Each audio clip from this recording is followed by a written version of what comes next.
little various in your in that their gait assessment or their perception when they are walking is much more native.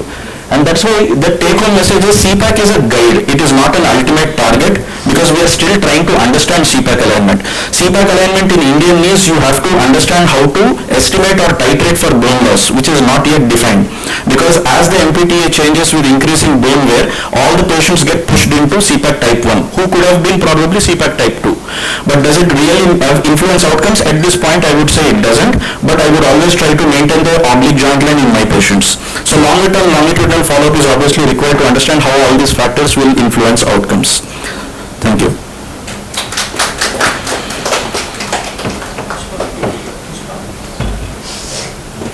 Thank you, Pravarsha. I think we will quickly do the inauguration and the lamp lightning and move on with the last talk. I would like to invite Dr. Balaraju Naidu to onto the stage. Dr. Mithinachi sir, please. Chief Guest of Honor, Dr. Rama Naidu garu.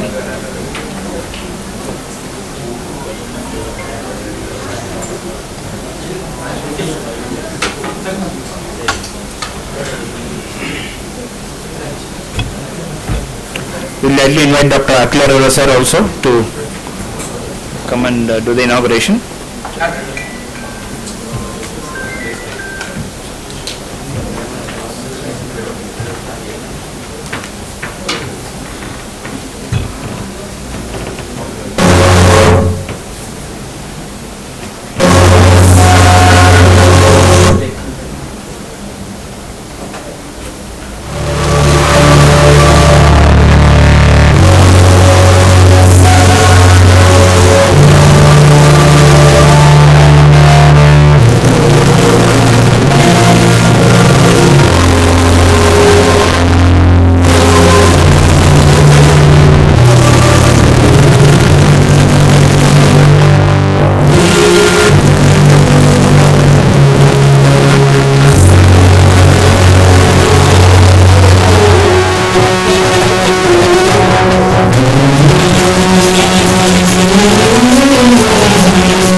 ONUS and the management team of ONUS and Dr. Balaraju, best wishes to all of you. Thank you.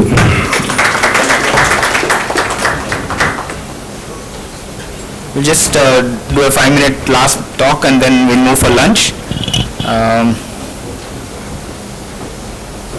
As I walk through the slides, but it's important to understand because when you understand what all alignments is all about and what are we talking about phenotypes and why robots have a role in all these newer things will make sense by the end of this talk. So I'm sure we all know that dissatisfaction after total knee arthroplasty is a concern. I'm sure we've been talking about it. Studies have been published ranging from 20 to even more. So Charlie Munger, whom I admire a lot, always talks about you always have to invert and think about first principles of why exactly problems happen, and then you can come out with some new idea to sort it out. So if I showcase this picture, if these all people are blinded and if you ask them to touch different parts of the elephant, one says it's a spear, one says it's a fan, the other one says it's a snake, the other one says it's a rope, like touching different parts of the elephant. So if we take this analogy and bring it to our context, I think we are all talking about knee in different scenarios, right? So I'm sure the hot topics are now are robotics, alignment philosophies, and CPAC. So what happened and what's happening now? So previously we know that we cannot place the implants in null position, right? So we evolved saying that mechanical alignment is a gold standard. So if you kind of place the implants in that particular alignment, definitely it's going to last longer. That's what science has shown. But again, as human beings, we always try innovating and keep moving forward. With that came the newer alignment concepts like kinematic, all those inverse are restricted and functional. So then 2 years back when I was in Sydney, I had an opportunity to work with Sam McDacey, such an innovative guy. So he introduced this classification called CPAC, and Praharsha has walked us through what it is all about. Something which is very important from this slide is that this has a natural, normal, healthy population. Onto the left you have the arthritic population. If you see, the distribution is almost similar. Type 2, which is being common in both healthy as well as the arthritic people, and followed by type 1 and following types. And I should thank Praharsha for bringing out this paper from India particularly, and which he also kind of quoted that Journal of Arthroplasty has published, because it's important to understand what kind of a knee type the Indian population has, because that will help us understand in what way we can do best to our patients. So with that, an important finding came out saying that Sam McDacey convinced himself that it is type 2 which is common, but from Praharsha's paper it is type 1 that is common in India right now.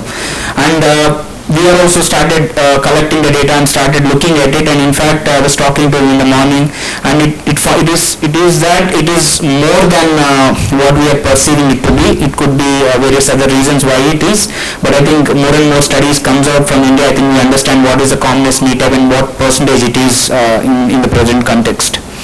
So then comes the alignment strategies. So kinematic and mechanical, which we know all about. So when we try to do mechanical, you try to release and you don't respect soft tissues, whereas in kinematic you respect the soft tissue, but basically your mechanical alignment, mechanical environment is being restored, but whereas you're trying to put implant positioning in position where you are not comfortable.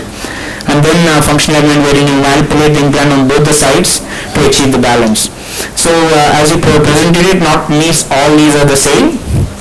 So when we talk about basically UK, which is unicondylar knee replacement and kinematic alignment, we don't do much. We try to restore the natural kinematics that patient has. But whereas we talk about kinematic, whereas restricted kinematic and adjusted mechanical, so the only difference between both of these two is the place where you start. If you start with perpendicular cut on tibia, then you are doing adjusted mechanical. But whereas restricted kinematic, then obviously you start with femur. Basically you take equal cuts on femur and try to adjust onto the tibia to kind of balance the gaps. I'll walk you through the individual ones, which it makes more sense when you see through it. And then we have the inverse kinematic, which I'll be also presenting in the coming slides. So I'm sure you all know what is mechanical alignment. We do the perpendicular cut and then do the 3-degree external rotation in the flexion to balance the gaps, right? And if required, we release it.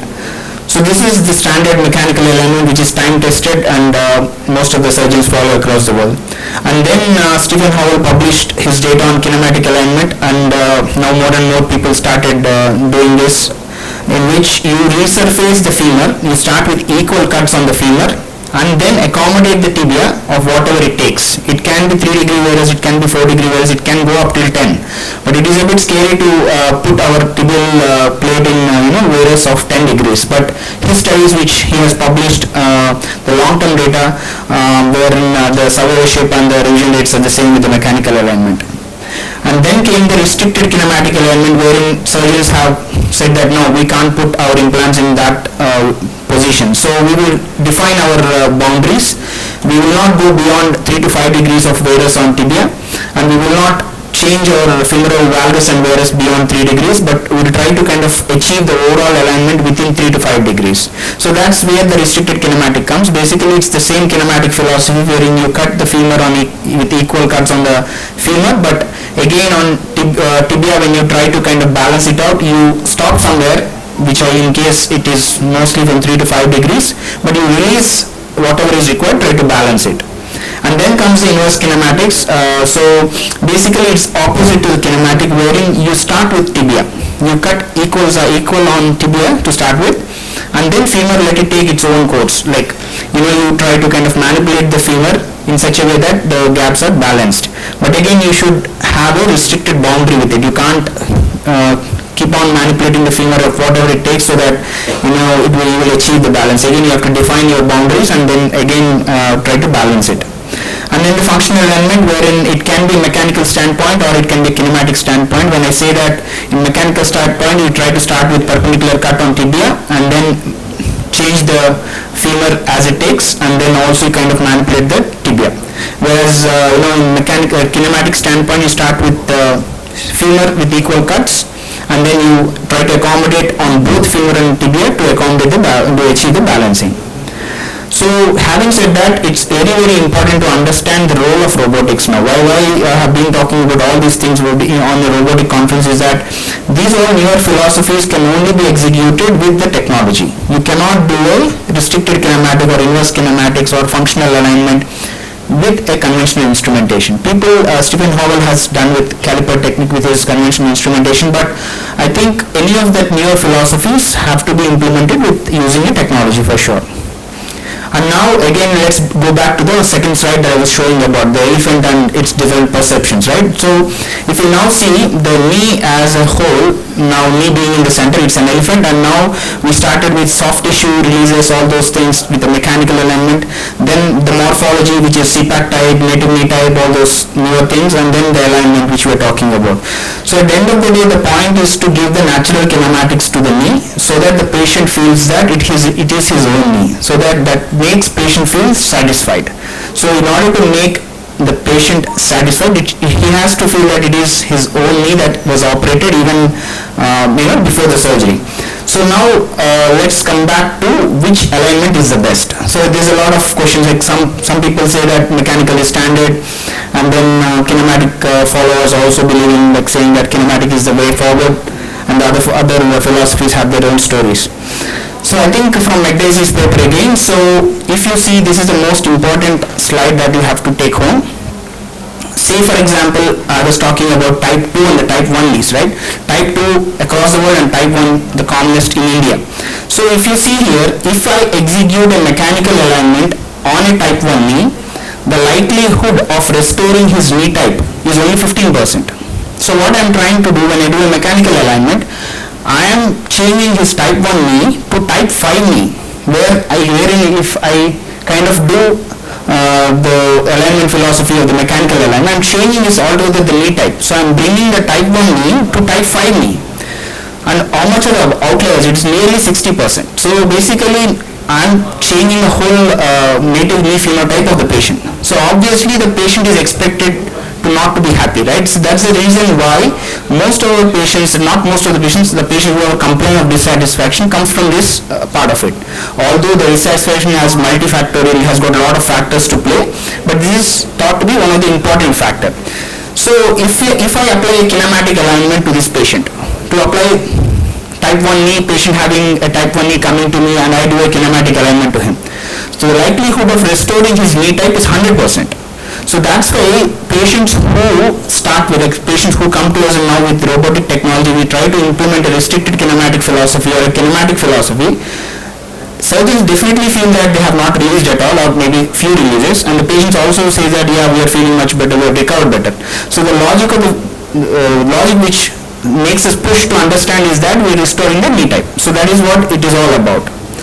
So again, studies have come out, so which alignment philosophy can help us execute most of the knee type. Like say for example in Indian context, it's a type 1 knee, right? So if I restrict to some alignment philosophy which can go near to 100%. Say for example, so I take this, so I spoke about mechanical and kinematic. Now let's talk about the inverse kinematics. So in his paper from Philip, he says about for the type 1 knee, if you execute an inverse kinematic, it will be much more closer to the native knee phenotype. So you have to choose the philosophy of whatever you want to do to make sure that you restore the knee phenotype that the patient has got. So then obviously the evidence has clearly shown that in inverse kinematic, it accommodates nearly 93% of the native knee alignment. So it is bringing much closer to what we want to achieve.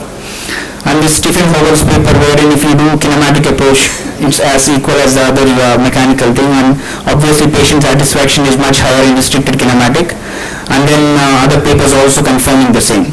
And there's another study which when I was in Sydney, we started it from University of Sydney, which is a registry nested study comparing kinematic versus mechanical using robotic assisted technology. Probably these kind of studies bring more kind of truth out, because when we talk about something, we generally talk from our perceptions or from our experience. But when a registry data comes out, it is much closer and much nullified data that we kind of look at. So I think to close, I think role of robotics, I completely believe robotics has a huge role to play. The more and more you understand robots, then you understand the leverage and the capabilities it can do for you to kind of achieve the best results for your patients. So always understand what's the knee phenotype of your patient, then choose the alignment strategy that can bring closer to their anatomy, and then execute the targets with desired or the optimal limits then which you can play this philosophy around. So, and to take away, always start with mechanical. Having said all these things for beginners, I think you always start with mechanical alignment only. If you are confident after maybe 300 surgeries, 400 surgeries, then you start slowly drifting, because it is time tested, it will not have any failures, you will not be any problems.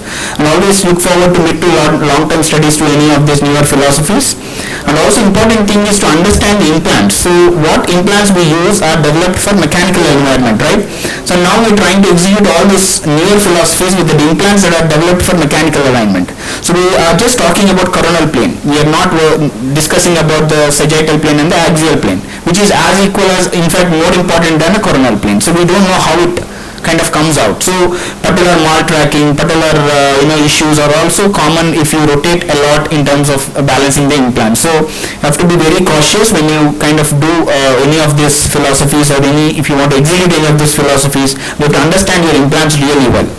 And definitely patient selection is the key. Understanding the boundaries is very important, and definitely use robotic or computer assisted technologies if you want to go further. So make sure you always try to give good results to your patients, and small changes which you do can definitely make a big difference. With that, I would like to thank you. I think if there are no questions, we will break for lunch and then we will come back for the live surgery. We have one more topic.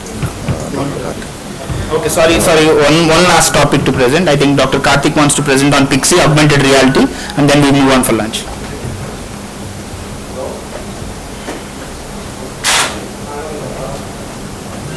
Maybe few releases, and the patients also say that we are feeling much better, we have recovered better. So the logic of the logic which makes us push to understand is that we are restoring the knee type. So that is what it is all about. So again, studies have come out, so which alignment philosophy can help us execute most of the knee type. Like say for example in knee context, it's a type 1 knee, right? So if I restrict to some alignment philosophy which can go near to 100%, say for example,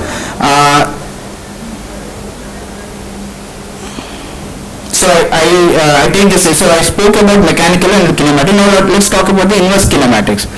So in his paper from Philip, he says about for the type 1 knee, if you execute an inverse kinematic, it will be much more closer to the native knee phenotype. So you have to choose the philosophy of whatever you want to do to make sure that you restore the knee phenotype that the patient has got. So then obviously the evidence has clearly shown that in inverse kinematic it accommodates nearly 93% of the native knee alignment. So it is bringing much closer to what we want to achieve. And this Stephen Howell's paper, wherein if you do kinematic approach, it's as equal as the other mechanical thing, and obviously patient satisfaction is much higher in restricted kinematic, and then other papers also confirming the same. And there's another study which when I was in Sydney, we started it from University of Sydney, which is a registry nested study comparing kinematic versus mechanical using robotic assisted technology. Probably these kind of studies bring more kind of truth out, because when we talk about something, we generally talk from our perceptions or from our experience. But when a registry data comes out, it is much closer and much nullified data that we kind of look at. So I think to close, I think role of robotics, I completely believe robotics has a huge role to play. The more and more you understand robots, then you understand the leverage and the capabilities it can do for you to kind of achieve the best results for your patients. So always understand what's the knee phenotype of your patient, then choose the alignment strategy that can bring closer to their anatomy, and then execute the targets with desired or the optimal limits then which you can play this philosophy around. So, and to take away, always start with mechanical. Having said all these things for beginners, I think you always start with mechanical alignment only. If you are confident after maybe 300 surgeries, 400 surgeries, then you start slowly drifting, because it is time tested, it will not have any failures, you will not be any problems. And always look forward to mid to long-term studies to any of these newer philosophies. And also important thing is to understand the implants. So what implants we use are developed for mechanical environment, right? So now we're trying to execute all these newer philosophies with the implants that are developed for mechanical alignment. So we are just talking about coronal plane. We are not discussing about the sagittal plane and the axial plane, which is as equal as, in fact, more important than the coronal plane. So we don't know how it kind of comes out. So patellar maltracking, patellar issues are also common if you rotate a lot in terms of balancing the implant. So you have to be very cautious when you kind of do any of these philosophies, or if you want to execute any of these philosophies, you have to understand your implants really well. And definitely patient selection is the key. Understanding the boundaries is very important, and definitely use robotic or computer assisted technologies if you want to go further. So make sure you always try to give good results to your patients, and small changes which you do can definitely make a big difference. With that, I would like to thank you. I think if there are no questions, we will break for lunch, and then we will come back for the live surgery. We have one more topic. Okay, sorry, one last topic to present. I think Dr. Karthik wants to present on Pixie, augmented reality, and then we move on for lunch.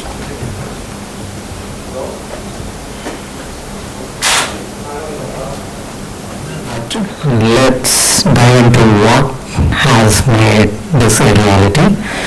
This artificial intelligence by definition is like machines typically performing the human intelligence, such as they are able to learn and they are reciprocating what they have learned in problem solving and recognition. There are four types of artificial intelligence. The first one is like reactive machines, and the second one is the limited memory. Now we are in the stage of the limited memory, where they are going to perform a specific task. The third one is the theory of man, and fourth one is self-aware. This we have seen in science fiction movies like the Terminator, where the Skynet takes over or the iRobot, the self-awareness which we don't require. The third one is AI versus machine learning. We have been thinking like whether the machine learning and AI both are the same or different. Actually, machine learning is just a part of the artificial intelligence. It's a specific programming, and this is just a history of AI, how it has evolved. We think that this is like very new, no, but it dates back to 1642, where the mechanical calculator has been invented. But it's been there from the 1940 that the neural networks have been working, but it has not been successful because it has gained importance, and only with we don't have such capacity or the computational power to do this. So after 1990s, this news law which states that every 2 years the chip size will half in size, but the capacity doubles. This is what made it a reality to achieve what the neural networks were not able to do in the 1940s by the time 1990. There are two types of supervised learning and unsupervised learning. Supervised learning is the same thing which like we are taught in med school, like the teacher training the students to do the same thing what they have been taught. Unsupervised learning is like they are able to learn on their own without any supervision. For a simple example is like, for example, we have given all the words in a sentence and asking the computer to make a sentence out of it. And the unsupervised learning is nothing but generate a new sentence. For example, things are like we have given all the alphabetical words and it started making its own sentences with the new words. So this is a new thing, like the GANs, where this is a game theory which we are doing, which is the new development, where there will be a discriminator and a generator, and they will compete. The discriminator will identify whether the image is the real or a fake. The generator is the one which is generating the real image. So it is a competition between the discriminator and generator. Whenever when the discriminator fails, so that's the where the generator is developing the really good images, and it is able to do the deep fake. So this is the same discriminator image, where the discriminator will develop an image and output will be whether it's a real or a fake.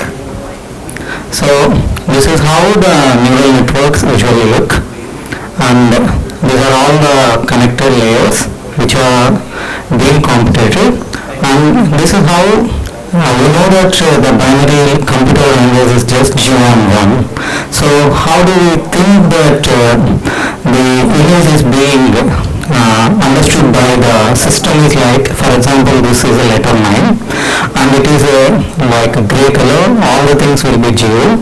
Only these here you see the slides where the 9 is represented with the value. So for example, if it is a color coded, there will be 3 things like red, green and blue, and the intensities will be represented with all the 3 things to give the required hue we see in the visible eye. So this is how the convolutional networks work, and we have learned in the school days the matrix calculation, matrices, how they work. So these are the matrices where the input image will be converted into a matrix and a feature map will be generated.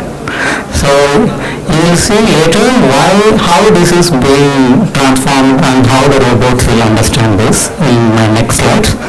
Okay, so this is another thing where a different type of convolution just, and this is the main importance where like the edge. For example, this building has an edge, like this is being transformed into the matrix. This is the thing which is of importance when the AI is able to read the X-rays. I will show you in the later slides. So this is also the tensor dimensions just, and this is the pixel position, like how it reads, like whether it's the corner, whether it is inside, whether it is at the edge.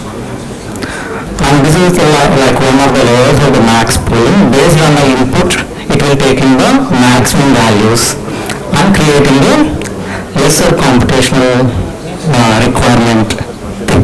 And this is the autocorrection, like back propagation, when the output is redirected into the back propagation so that the values are nearing 0 instead of a great variation between 0 to 9.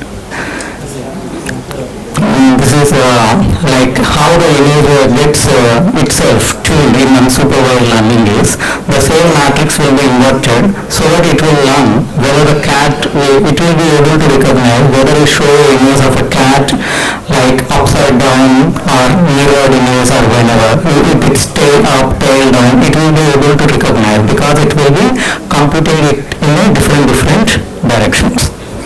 So this is the complete convolution layer where it will be compressed and learned, and this is the thing where this is the input image we have given and we have multiplied with the kernel and we have generated a feature map, and this is being fed into the different layers of convolution layer, and we are going to generate a feature map which will be understood by the system to generate the query we are going to give it.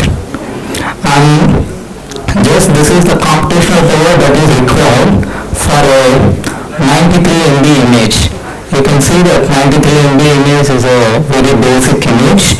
So it has 138 million parameters to do the computational work to recognize that 93 MB image by the system. And this is a progression that has been going on in the world.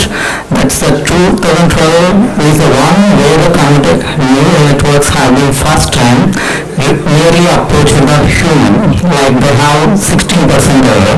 And the recent one is the global unit in 2014. I will show you the another recent advancement in the next slide. And this is the revolution of the depth, where it has only 8 layers in the beginning. Then now it's a ResNet, it has 152 layers. That's what the NetPalm is talking about. It has 152 layers to decode the images.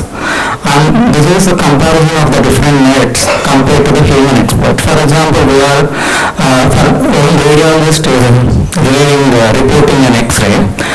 Compared to the 2012, it has an error percentage of 16%. The recent ResNet launched by the Google has 3.5% error rate compared to the radiologist expert. So, and this is just what I told, resolution of the depth, where the number of layers, 152 layers, that are being now, the development is going about decreasing the number of layers and making it the shallow so that we can use it in point of care systems like mobiles instead of having a huge laptops or system. And this is the application of AI in orthopedics, like surgery, diagnosis and clinical research, mainly of journal publishing and everything. So, main is the medical image enhancement. Medical image enhancement is like whenever we are now doing the 3 Tesla MRIs. Why? Because to decrease the noise. We don't get the 0.5 Tesla image is very inferior compared to the 3 Tesla image. So, but with the AI, there is no need for the 3 Tesla image. We might get the same image resolution in a 0.5 Tesla image of the knee joint.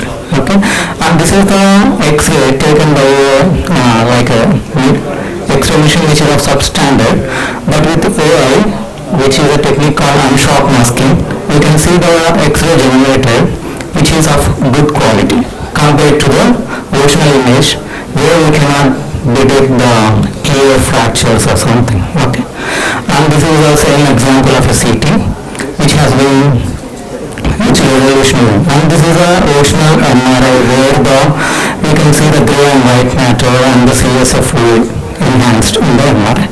And this is the one accelerated MRI projection. In future, it might not take 40 minutes for an MRI. It takes less than 4 minutes with the available technology now. When it is applied to the MRI, that just 4 minutes will be enough to get the knee joint MRI information. And this is the cross-modality MRI. There is no need to subject the patient for a CT and MRI. With the cross-modality image synthesis, once the patient has undergone MRI or CT, you can develop the CT image like this. This is the MRI which is converted into a CT. There is no need to acquire another CT scan to subject the patient for another radiation. And this is the total architecture of the medical image reconstruction. And now we are discussing here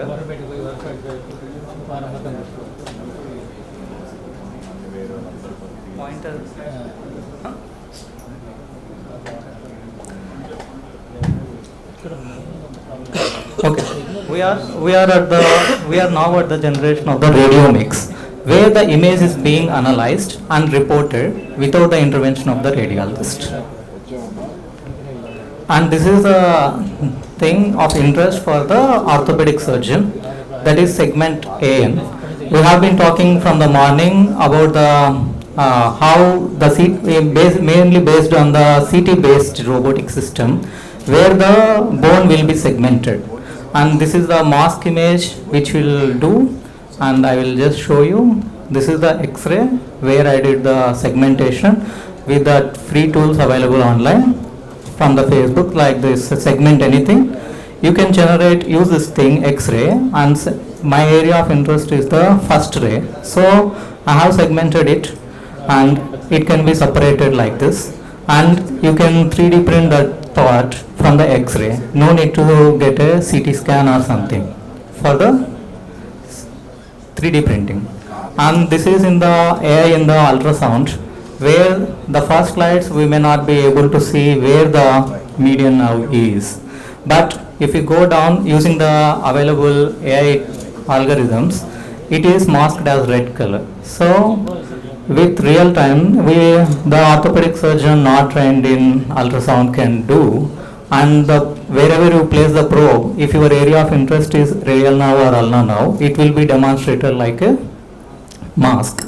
So that if someone wants to diagnose a cubital tunnel syndrome, you need not search for the musculoskeletal trained radiologist. You can diagnose it in your OPD if you have this algorithm provided USG. And this is the already available tool which has FDA clearance, bone view, and it can even predict the bone age from the X-rays, and it can give the provisional report of the X-rays. And this is the architecture of that bone view, where it uses the ResNet, which is a 152 layer net, and this stage 1 is where it reports the global features, and stage 2 it reports the local features, like there is a fracture of the metacarpal head or something. And this is the comparative graph. The left side is one of the machine learning algorithms, right side is one of the human expert, that is the radiologist, where they have reported the errors. So you can see that the outliers are more in the radiologist compared to the machine learning algorithms, but the sensitivity and specificity is comparatively same in both of the things. With with 95% confidence levels, there is no difference. And why this MedPalm is of interest is, like, we are trained in one specific scenario, like either an orthopedician or radiologist or dermatologist. We cannot master all the things, but this MedPalm, it's going to master all the things, so that there will be a cross-sectional research is going to be easier. For example, we have seen the Google demonstrating with the help of the retinal scan, fundus imaging, they are able to diagnose the who are prone to get the MI. That may not be possible in the real time because the ophthalmologist and cardiologist are not trained on both. But with MedPalm, it's going to be a reality. And this is the pseudo health synthesis, where the digital twin, there is a larger 5 now, where you can synthesize your virtual health twin. So this is the architecture behind the pseudo health synthesis, your digital twin. So this is like the real world, all the data is fed into a digital twin, and a digital image of your health is being generated. And this is the multi-scale biological digital twin, where the treatment will be given to your virtual twin, and and they will calculate the side effects or the response on it. And this is going to be the personalized level of care. Probably in 10-20 years, we are going to experience this thing before giving any drug. And coming to the robotics, which is of our interest now, and this is just to understand the level of automation, autonomous. Now the level 1 is just a intelligent braking system. If at all it suspects someone and the driver is not aware, it applies the brake. And the level 2 where is like cruise mode, like it can do in expressway, it goes on a cruise mode and apply the sudden brakes. And level 3 is like autonomous, and level 4 is like the Tesla cars, like they are self-driving. And level 5, even though level 4 can be treated as level 5, but due to the ethical purpose, the simple example is like, for example, a car is driving on the left side, and at a curve he experienced some 3 people on cycle coming on the wrong route, and there on the right, on the regular route, there is 1 person on cycle coming. So should the AI tell the car to go on the same way and hit the 3 people, or it should turn and hit the 1 person who is on the right route?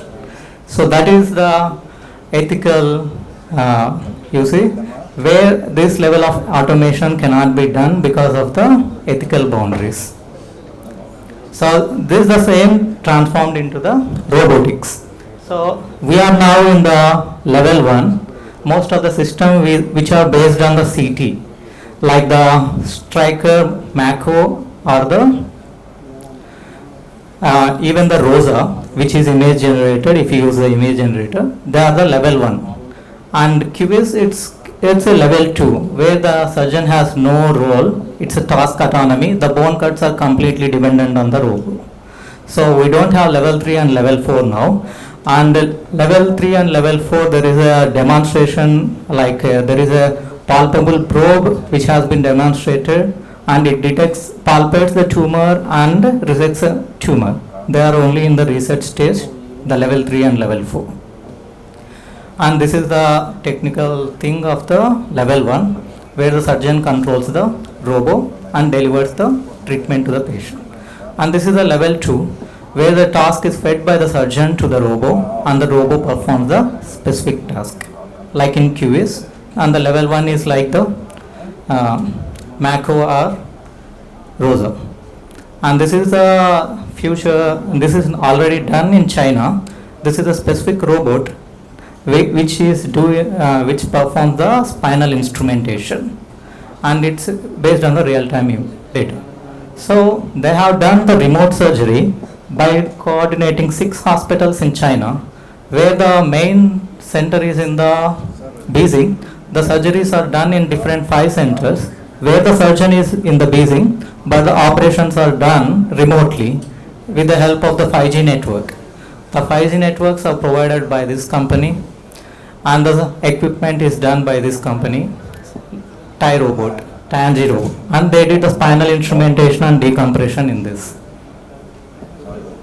So these are the 6 hospitals which have participated in this study. And this thing, I think everyone has seen this image of deepfake of heroine Rashmika by a digital creator.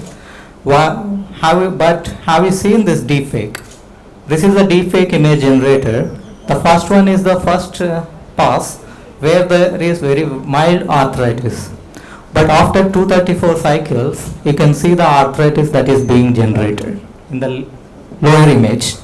So the deepfake can create arthritis in a person who doesn't have an arthritis. So are radiologists going to be replaced? No, those are going to be survived because of the ethical boundaries. And what are the jobs that are going to be replaced? Probably, for example, if a doctor, a clinician, the appointment scheduling, you don't need a receptionist. For vitals taking, you don't need any person. There will be a automated IoT smart devices which can record all the vitals. And for X-ray missions, you just need a technician who knows how to operate the X-ray. Okay, and the second thing I have told you, like the cost of the MRI, we don't need 3 Tesla. So in future 0.5 or 0.25 Tesla machines will be enough, and MRI might become like a X-ray machine and available in everywhere. And you don't need a radiologist to give a report, and automated report will be done. Are doctors going to be replaced? Are nurses going to be replaced? No, probably, because that task is very, very difficult for AI to perform. But CEOs, they are going to be replaced. We might not need a CEO in future, because those jobs are data driven, and the algorithm is going to predict what to do. And the challenges are this, because it's a black box. Like if you give X-ray, we don't know how it is going to give you that this patient has a specific fracture. Like a radiologist or an orthopedician follows a specific algorithm to specific training to come to that diagnosis. But we don't know what is going on behind for it to come to that diagnosis. So it's a garbage in and garbage out. So we cannot depend upon the AI at this level, and it's universally applicable. Large data sets are not there. We don't have such data sets, and fear of replacing clinicians, so we may not train AI to that level. So this is all the where the research is going on to enhance the AI capacity. Thank you.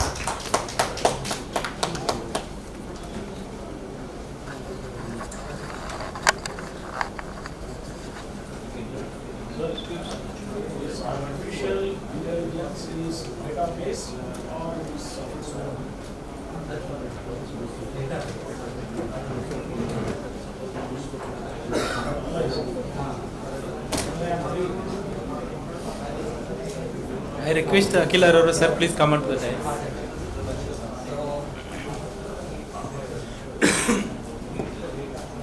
I request Mithin sir, please come onto the dais. Please hand over memento Akhil Arora sir.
This is a original MRI where we can see the grey and white matter and the CSF fluid enhanced in the MRI.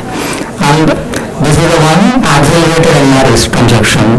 In future, it might not take 40 minutes for an MRI.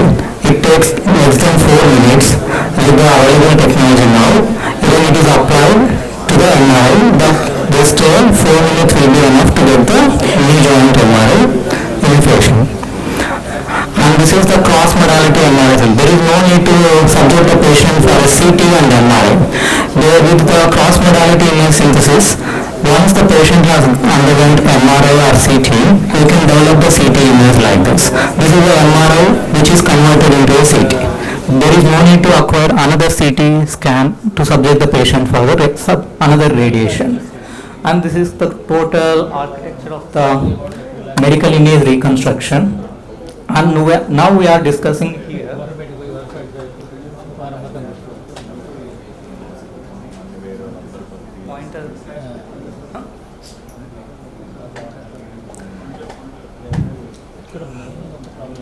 okay, we are now at the generation of the radiomics, where the image is being analyzed and reported without the intervention of the radiologist. And this is a thing of interest for the orthopedic surgeon, that is segment AN. We have been talking from the morning about the how the mainly based on the CT based robotic system, where the bone will be segmented. And this is the mask image which we'll do, and I will just show you. This is the X-ray where I did the segmentation with the free tools available online from the Facebook, like this segment anything. You can use this thing X-ray, and my area of interest is the first ray. So I have segmented it, and it can be separated like this, and you can 3D print that part from the X-ray. No need to get a CT scan or something for the 3D printing. And this is in the AI in the ultrasound, where the first slides we may not be able to see where the median now is.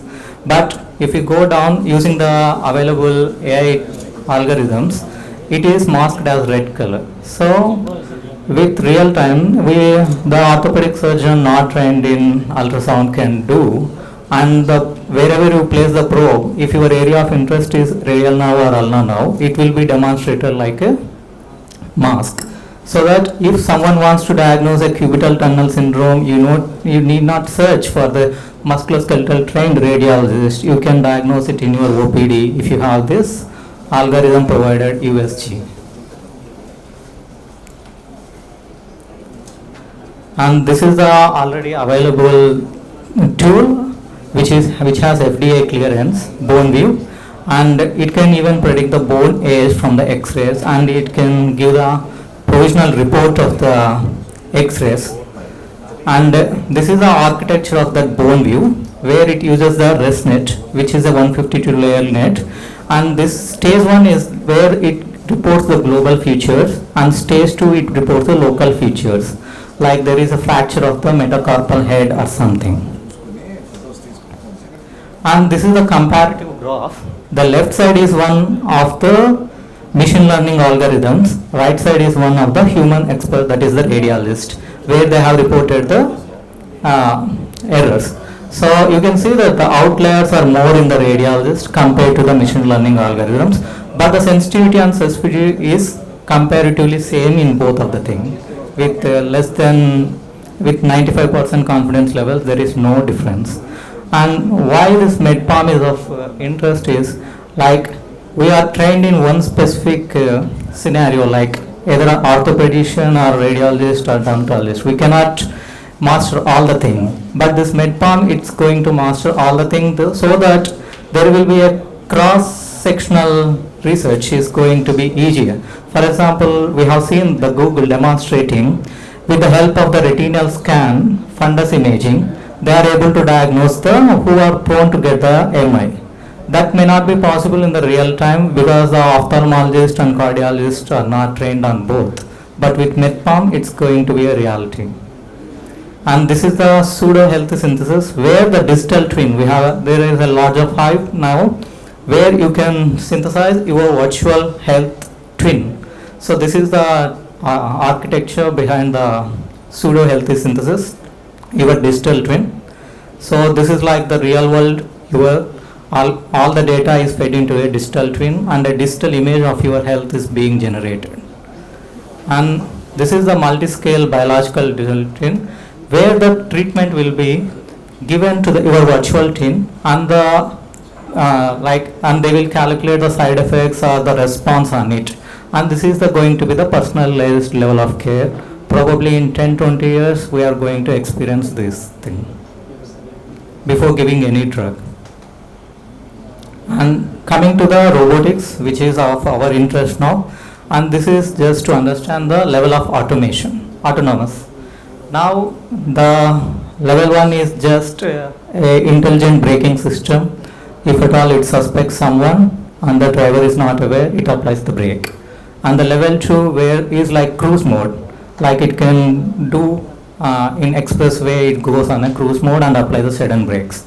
And level 3 is like autonomous, and level 4 is like the Tesla cars, like they are self-driving. And level 5, even though level 4 can be treated as level 5, but due to the ethical purpose, the simple example is like, for example, a car is driving on the left side and at a curve he experienced some 3 people on cycle coming on the wrong route, and there on the right, on the regular route, there is 1 person on cycle coming.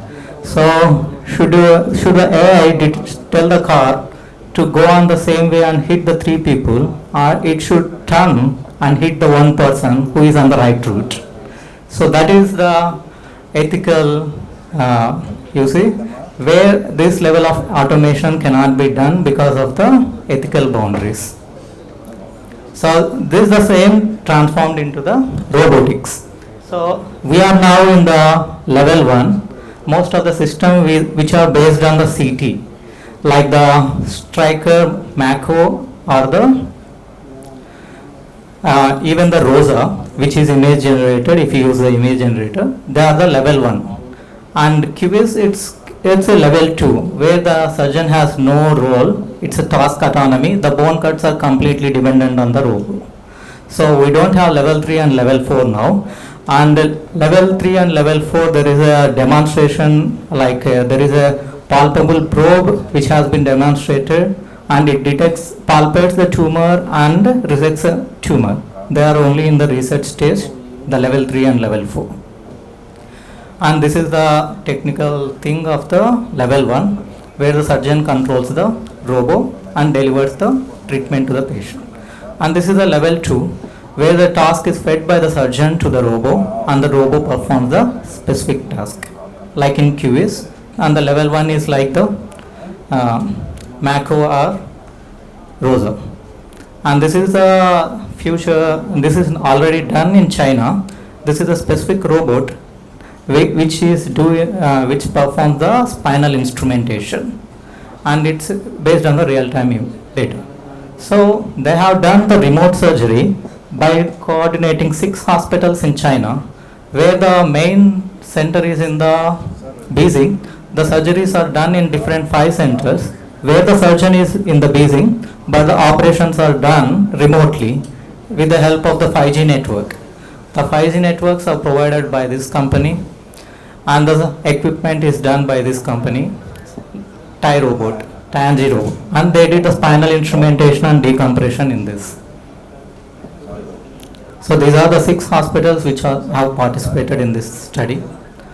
And this thing, I think everyone has seen this image of deepfake of heroine Rashmika by a digital creator.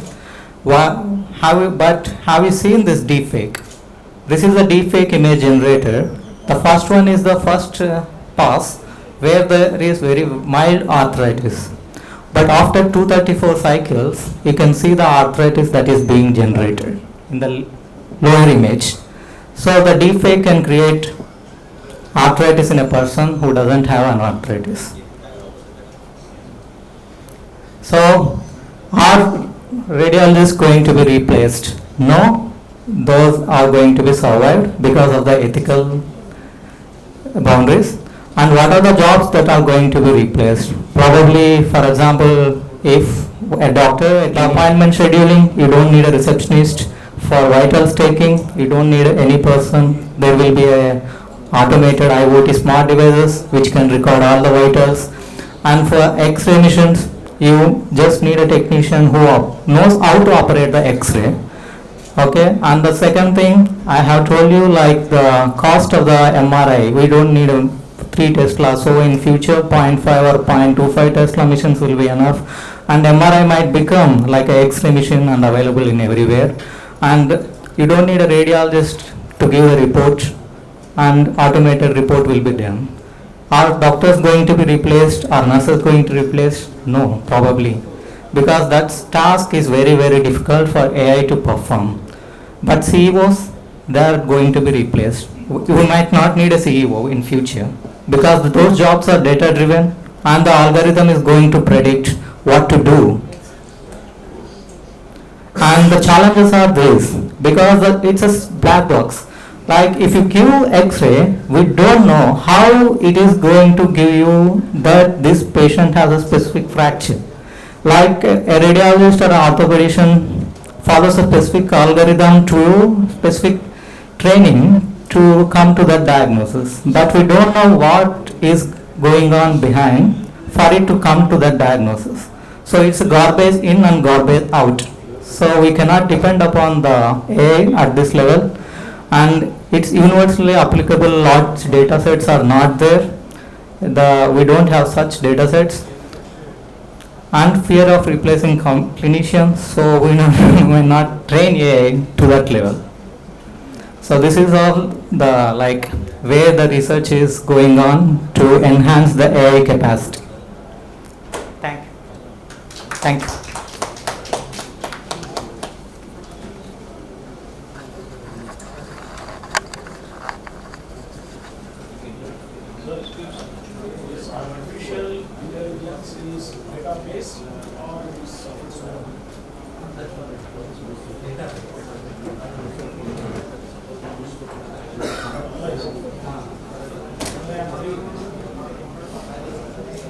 I request Akhil Arora sir, please come onto the dais.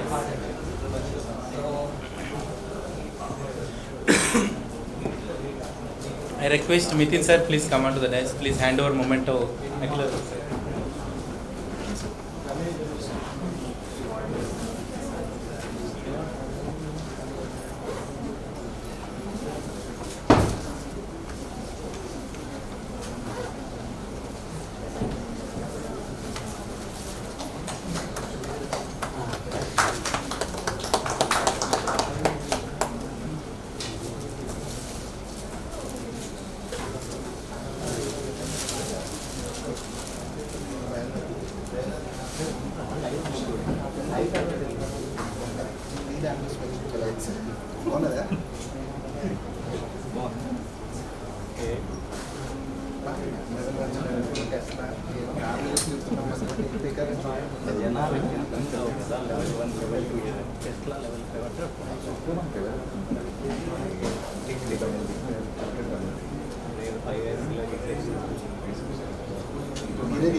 Before going for lunch break, I request Europort team to come onto the next. They explain about their product.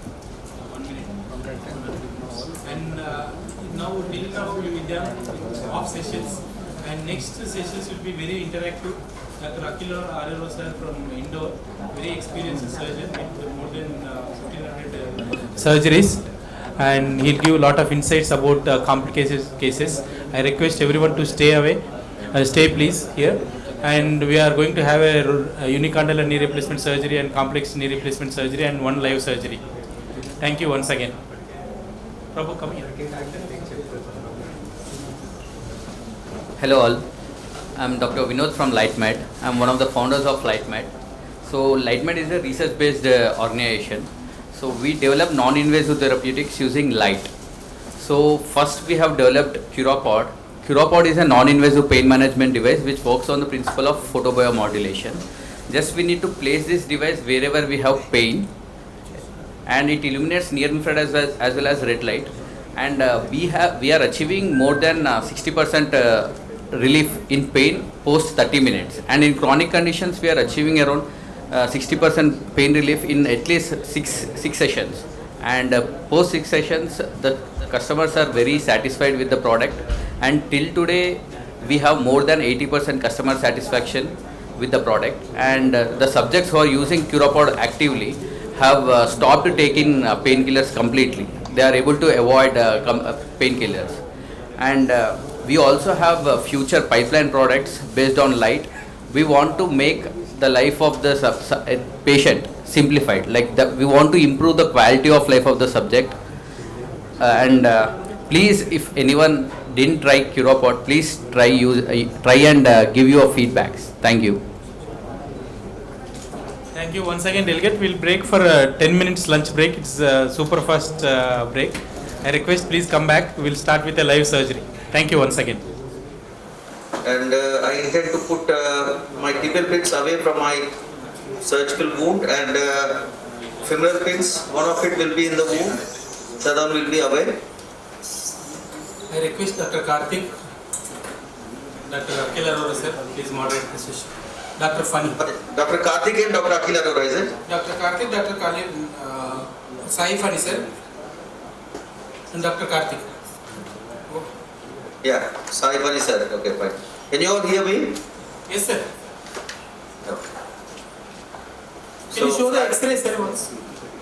Yeah. Yes. Can you orient there? Yes. Shows that one.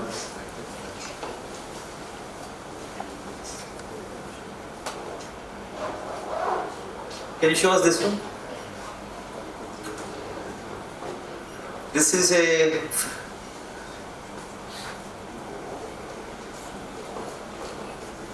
you can magnify that one, please. This one. Yeah. Young lady, 53-year-old, but you can see tricompartmental osteoarthritis. If you see the X-rays there, that tell us why we are doing it totally in her. I would rather do a unicompartmental, but now that she is having tricompartmental osteoarthritis and significant symptoms like she's unable to walk and sleep disturbance as well. And recently we had done her right knee about 1 week ago. You can see that there were loose bodies in the right knee as well. Now we are doing the left knee. You can see the varus deformity. This is the post-op picture of the right knee. You can see me that I have resurfaced the patella also. I don't know if you can see that. Okay, so we have resurfaced the patella also because how bad the knee is. It's a typical tricompartmental knee. And if you want, I can show you the knee here. Can we show the knee here? Just out of interest, how many of you resurface the patella? Yeah. Can we orient the camera here? No, sir. Can you hear me, sir? Yes, sir. I guess no one is doing resurfacing like this in this house. No, actually, I was a patella resurfacing surgeon. Resurfacing almost in 70-80% of the people initially. Depends on the patient. I resurface. What's up? Sir, is this patient known this- of rheumatoid? Can we increase the volume, please? I can't hear. Hello? So am I Yeah, she's a no. Yes, sir. She's non-rheumatoid lady. And I saw the cortex are quite thin, so chances of stress fracture is high in her case. On Yes. the tibial side. Yeah.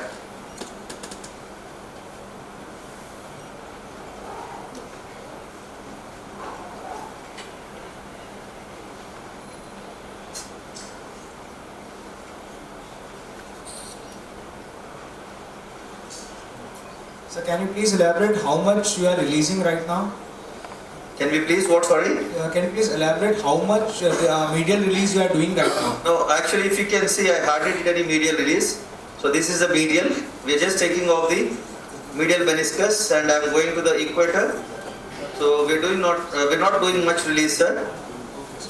First, I want to see how my knee is. So planning for a PS knee, as we know that's a rheumatoid, and we don't want any further progression of the disease. Because we know the PCL in the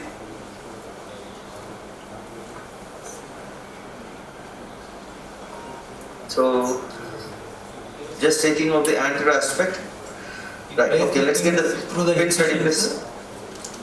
So, sorry, say that again, sir. You place the pins through the incision, sir, or diaphragm? Yeah, like I said, about 3 finger breadths down from your tibial tuberosity, or about 4 finger breadths down from your joint line. And here on the top, about 3 finger breadths away from the femur. The pins are this one. So that's the tibial tuberosity, about 3 finger breadths. So we want to be perpendicular to the tibia, and also only 3 cortices. Once you touch the 4th cortex, we leave it alone. So this decreases the stress fractures.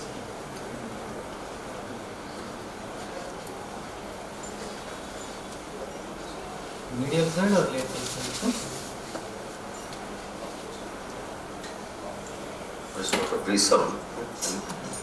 You place the pins on medial cortex or lateral cortex? We are starting from the medial, so we'll stop short of the lateral cortex. So you can see there I'm 90 degrees to the tibia. Yeah.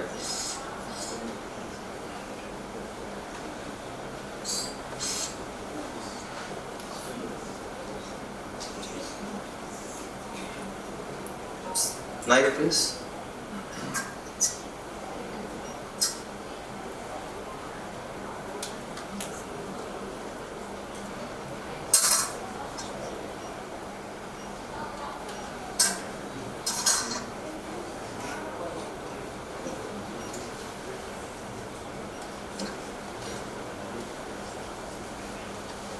Yeah, keep going. So we have passed 2 cortices, and this is the 3rd cortex I'm touching. So now we can check the pins individually also. They're quite strong. Come.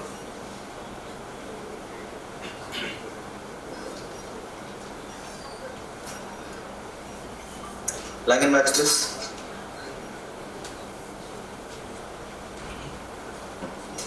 So like we discussed today, we want to be the metaphyseal-diaphyseal junction.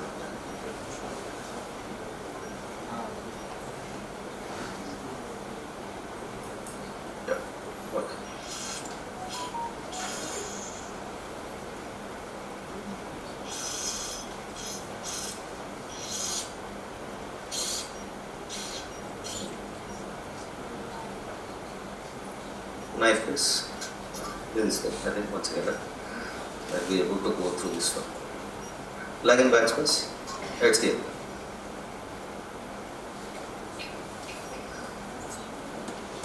Luckily I'm able to go through the edge of my incision ticket.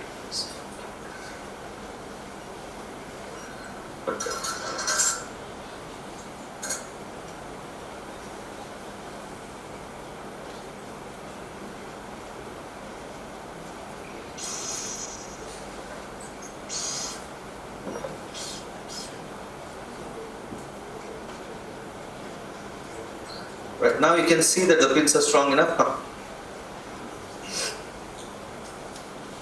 Sit about.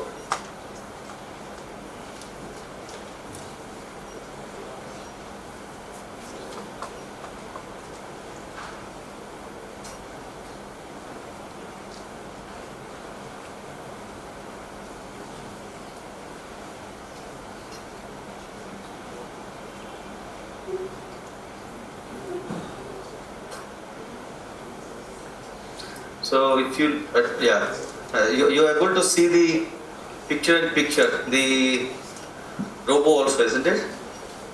Are you able to see that? Robo is not in the picture yet.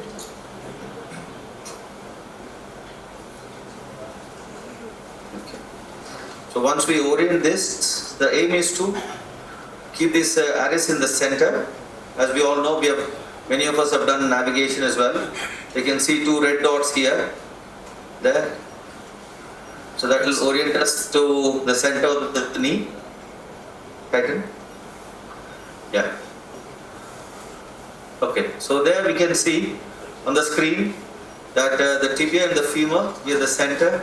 Then we are checking as we go to the tibia tracker. Usually we tend to external rotate, so that's fine. Internal rotation is going when I internal rotate, so that should be fine for me. And we should be equidistant, so center of the thingy. Yeah, let's try it. Right.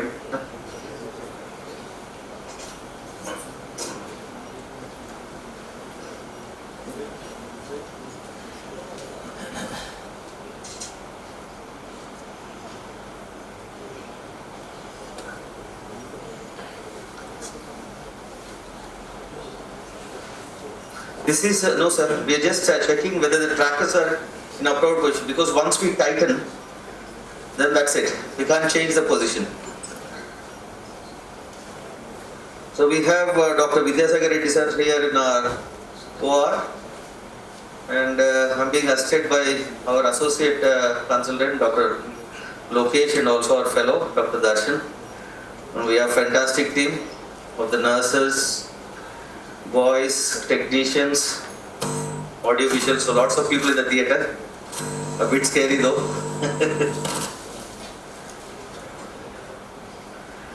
Can I have the Homans please? So now the aim is to get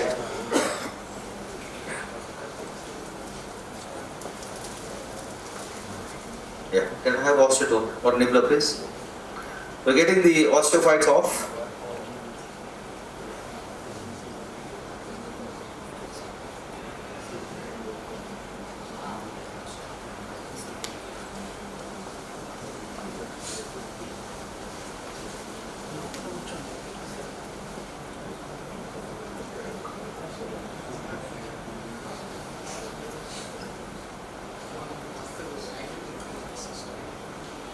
Osteotome please.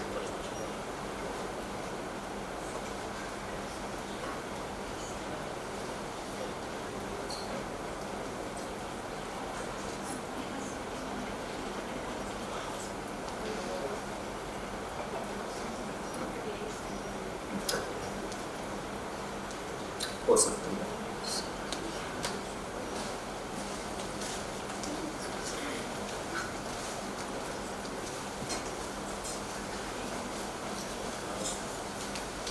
So you will be removing the ACL and the meniscus.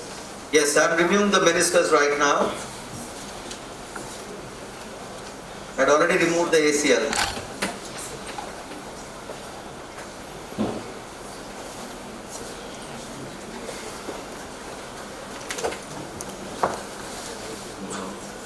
you see the tibia, we're just clearing off a little bit there to get the osteophytes.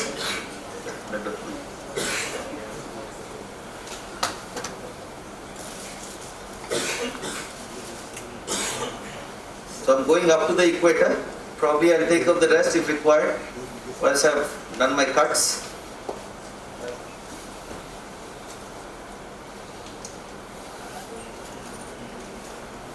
But okay, fine.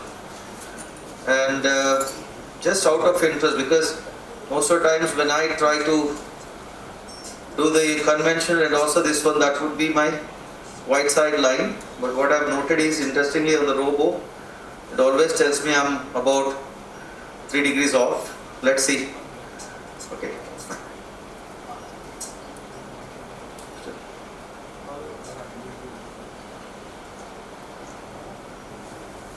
Yeah. Just look.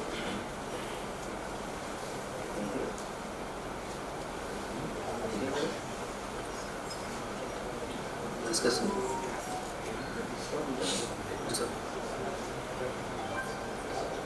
Okay. Ishwar, are we ready?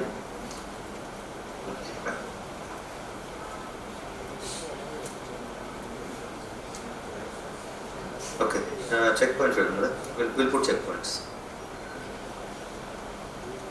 So when you're putting checkpoints, it's an individual choice whether you want to put the checkpoints or you want to use the same arrays.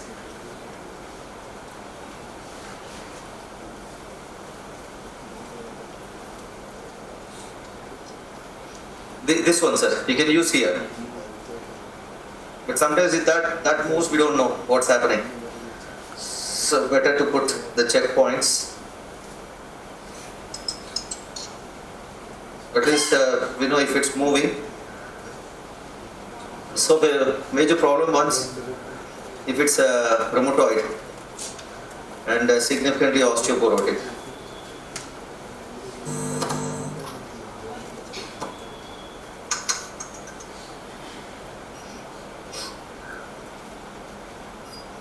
So as you can see now, I have got 2 checkpoints. So I'll be telling the robo where I am in the air. Right, so you can see that now, the workflow. So I'm doing the femur checkpoint, the tibia, sorry.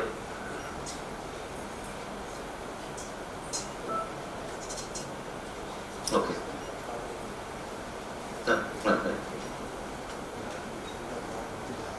Now next thing is the medial malleolus. Next the lateral malleolus. Center of the tibia. Center of my femur. So as you all understand, can you get this? This is a imageless system. So I'm trying to gather as many points as possible. Come. Loosen, please. So as we use the hip knee axis all the time, so the hip center is of the vital. Here, if you see, I have to clear all the segments with an error of less than 1. So then it tells me that I've corrected my points perfectly. So this tells me how steady I am. Once when I was operating in London, one of my patients was asking if I was drunk the day before. I was surprised, so I asked her, why did you ask the question? So she was saying, yeah, we want, as you know, we're all human beings and there is always a human error. Right? So I'm just checking that you had a good sleep, you didn't drink last night. So these factors make a lot of difference because see, at the end of the day, why do we want robo? To overcome the human error, isn't it? Common space. Come. Woman return. Sir, do you get the patient's hip x-ray also done? Because in cases with hip arthritis, it's difficult to take this hip center, your hip rotation. I'm really sorry, but there's a lot of resound. Can you decrease the volume a bit? So, did you say hip arthritis?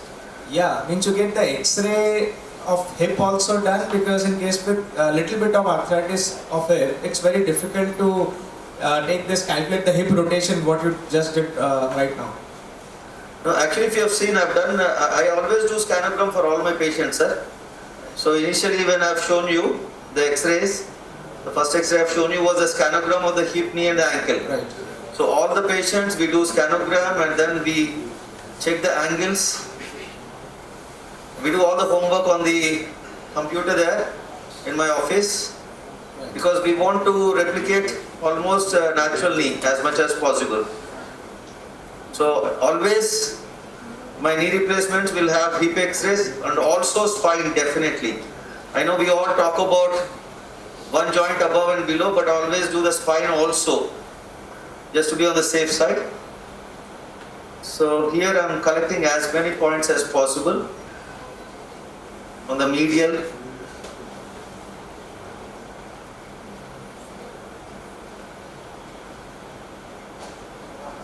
So here we have to avoid what is called air points.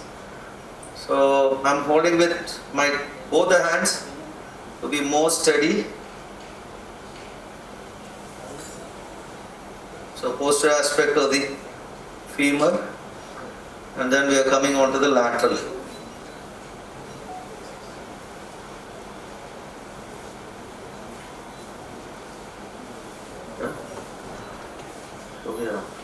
What was your experience in patient who underwent hip replacement or bipolar in doing? What was your experience in patient who underwent hip replacement or bipolar? Sir, doing Cori on such patient? it should not be of much of a problem because see, at the end of the day we have the natural joint, isn't it? Yeah. Yeah. Because it stops at this point. So once you have the rotation spine set in both the THR and bipolar, it should not be of much of a problem, no sir. So these are the special point. That's my medial epicondyle and my lateral condyle. So actually, technically, if you can see on the camera also, I'm putting my finger, feeling that, and also if you see on the axis also, it's almost replicating, which is almost, so that says we are very close to the robo. Yeah. So this is what I was talking about, the white side line. Okay, so this is what my white side line is. So it says I'm about 3 to 4 degrees. So I would like to keep, yeah, okay, redefine please. So you can redefine your axis according to, yeah, your comfort level.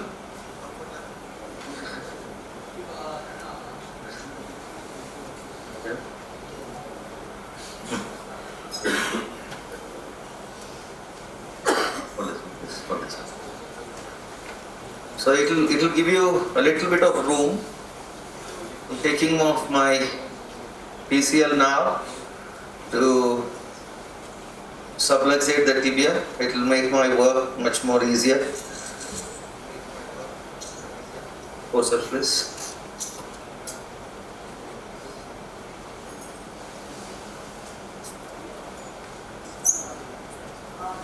Question is the bipolar done.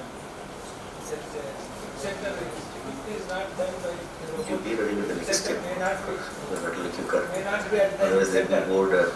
So what is influence on the mechanical axis of the knee? There you go. Thank you. Suction please. So there is one question. There is what, sir? So there is one question from the audience. If bipolar is done before, and if it's not done properly, hip center would change. Yes, that will be very difficult. Agree with you. Absolutely. When you say if it's not done properly, as we all know, whenever you have a problem in the hip and knee, always tackle your hip first. So if there is a bipolar which is not done properly, giving problems, then first I will do the hip first. Then only I will tackle the knee. I won't touch the knee yet. So first you have to sort out. That's always the logic, isn't it? You have to come from top down. Right now, sir. Okay.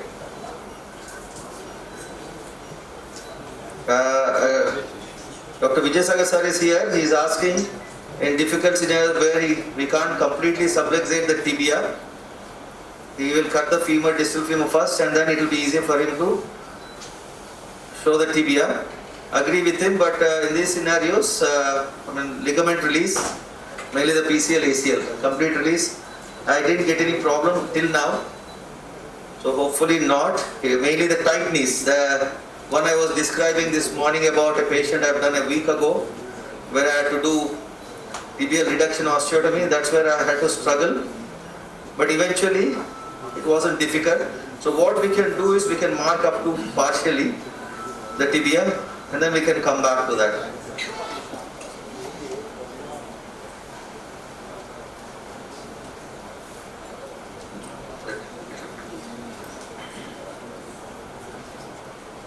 Is it tibia sir? Yeah.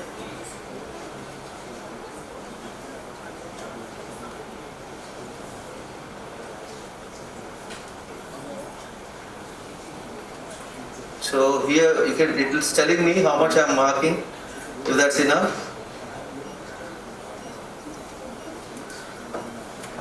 No, yellow and green. Yellow and green.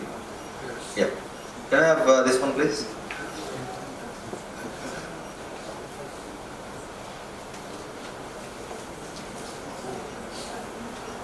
Yeah. Yeah. Right, so we have come to some screen. It tells us some sizes. So femur size 4 and then 3. Can you all see that? The range of movements is 7 to 140. And now the actual thing starts. Yeah. Next. Right, so here now the actual one, what all of us like, the soft tissue balancing. So here I am doing it freehand. Okay, I am not doing anything.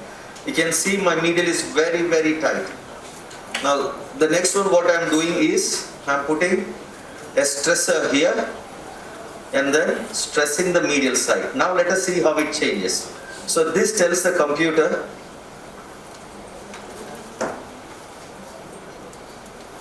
so here interestingly you can see that the lateral is going into laxity,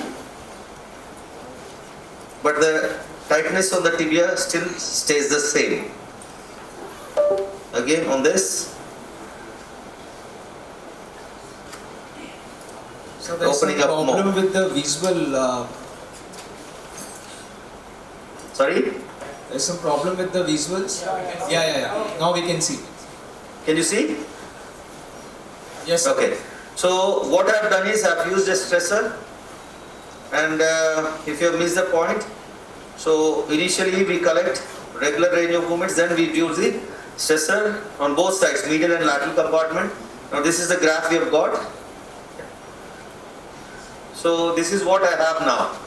I have 4 femur size 3 tibia, and then I am very tight on the medial. Usually we accept tightness of about 5 to 6.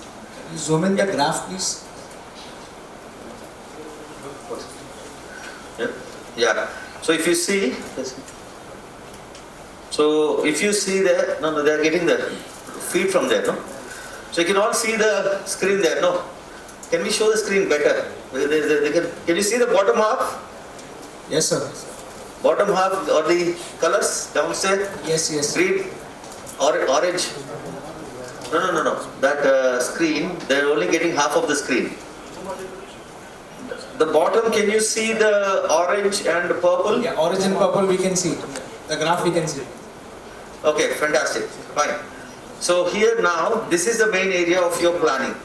So here what we do is we have to look at how we are going to balance it. Okay, so we have a cut of distal femur 9 millimeters and a tibia 9 millimeters. Now, so we can see that the lateral is lax. So first is I'm just trying to go tibia down. If I go down, it's becoming much more lax.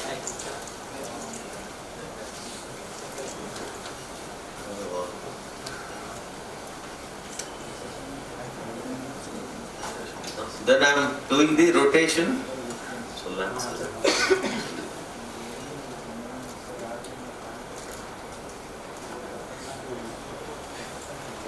So the graph is changing there.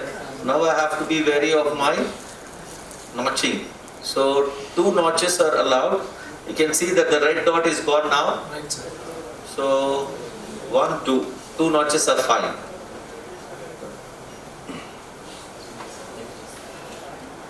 So coming back to that, and then probably we can take off a bit of the. So now I have come to something. So if I have cut 7.5 of the distal femur, and in extension I have got 1, 0.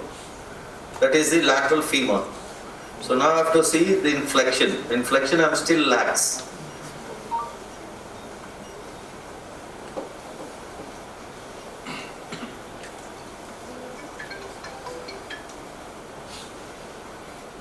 So that's the axial rotation now. I have put about 4 degrees axial rotation. So now if you see, we have got about 8 millimeters of medial tightness.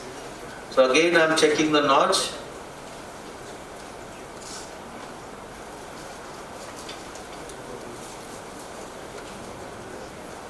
You see there now, because I have rotated it laterally.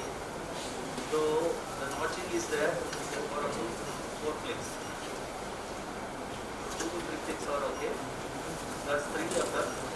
So now I have come to about 0.1 here. And now we are in the on the lecture. We are about 0.5 millimeters lax on the lateral, which will be okay. Now the most important thing is the medial.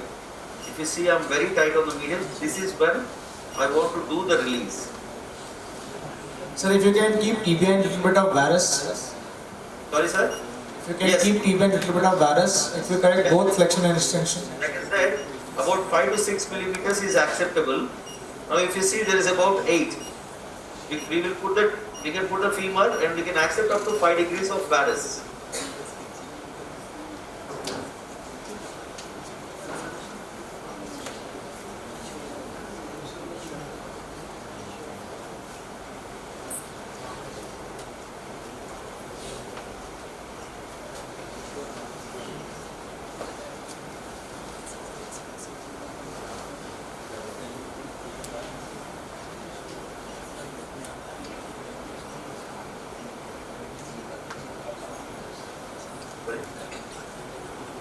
That's the femur.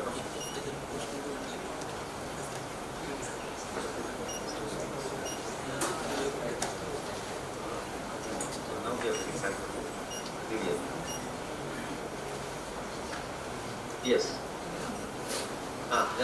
Tibia have not touched here.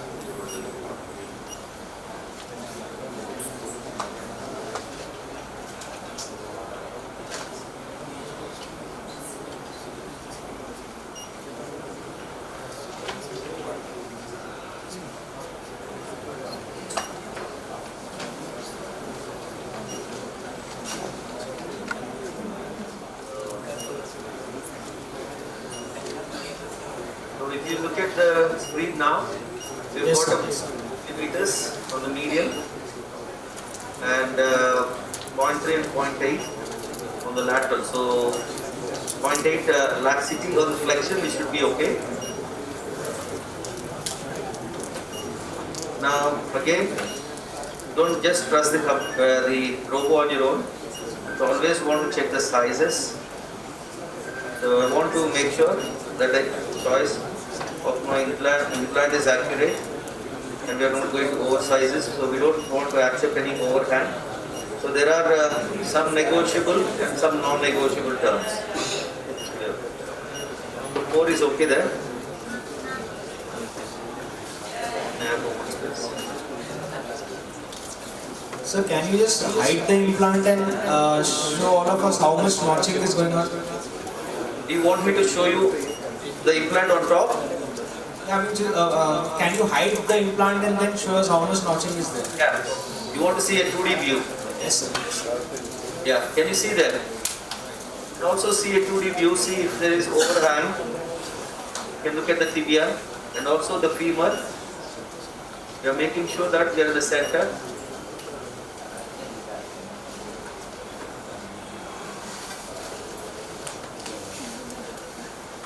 And you can see there also. There you are.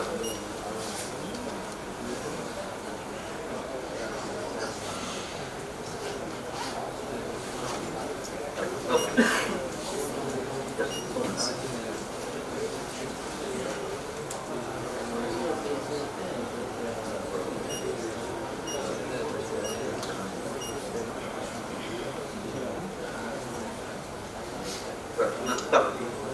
So here we can use a bit of shortcuts also to make things quicker.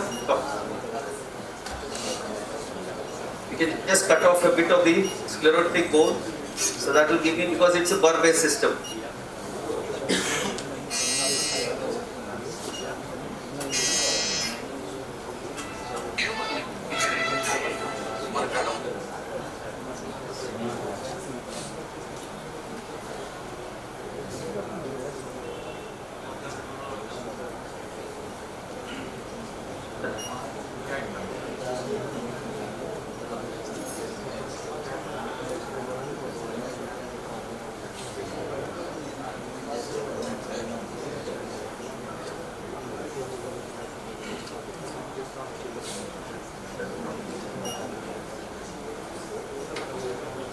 So always it asks for the checkpoints.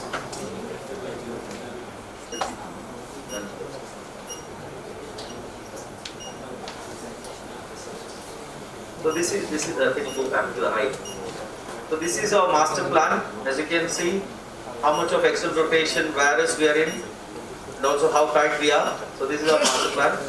You can come back and check at every point. But sometimes you want to see how much you are planned for your femur and vertical resection.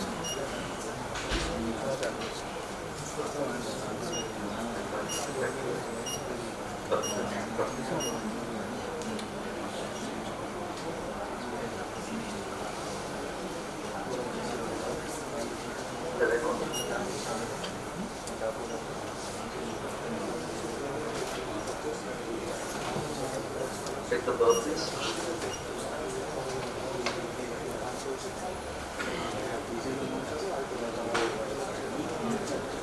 Where is one? Where?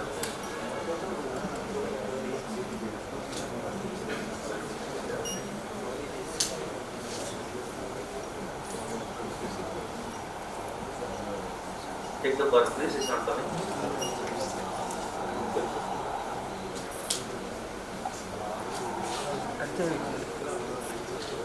Drop that.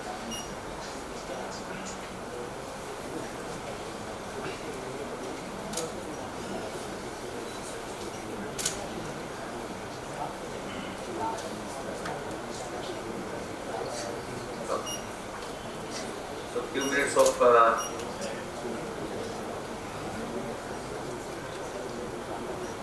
so always we should have a plan B. So that's why today we have kept new birds, old birds, everything ready, just in case of malfunction. So here, as you can see there, my aim is to come to white. Okay.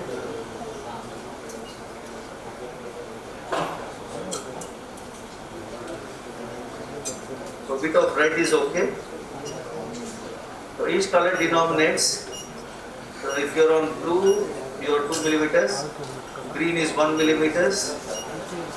And if you're on red, so you've gone more than required. Purple, what you see, is about more than 2 millimeters.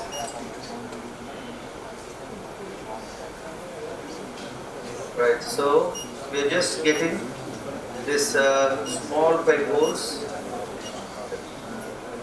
So if you can see there, that again, just to make our life easier.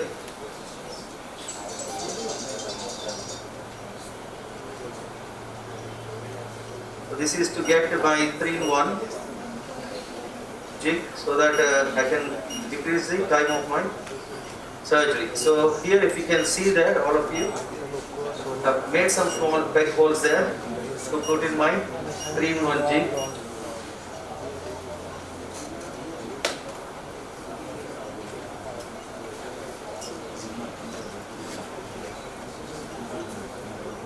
So a bit of conventional as well. Things will be much quicker than using the work all the time. In your business. So, like I said, don't trust the computer all the time. So you want to check, make sure that you're not notching.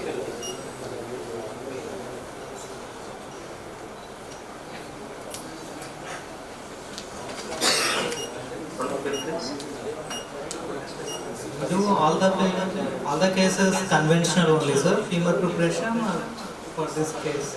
Do I do conventional? What is the question, sir?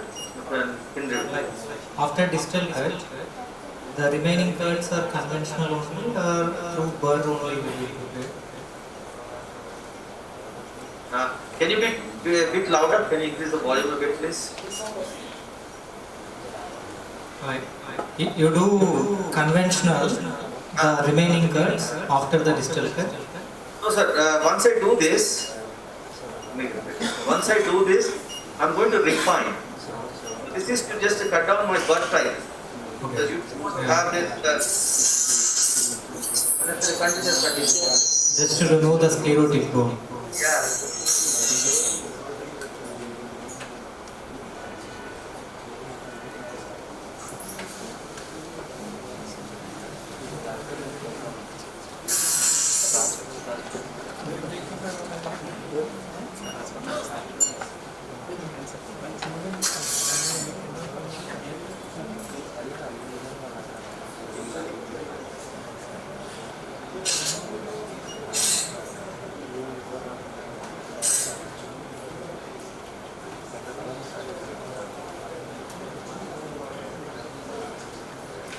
These are the shortcuts you want to do when the company gets you not there again.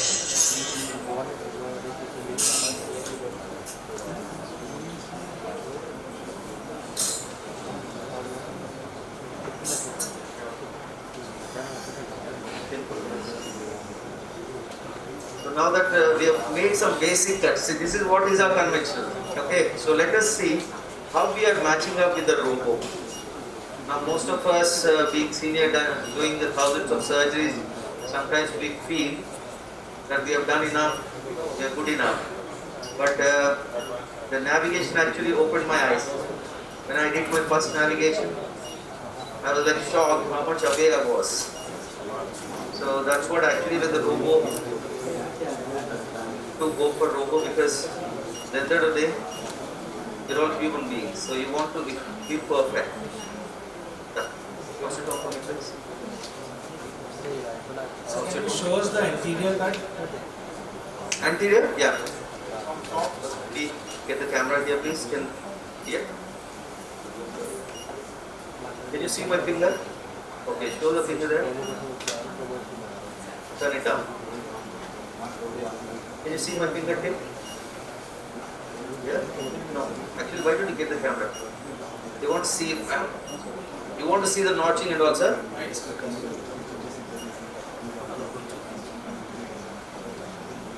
What's it? Yeah.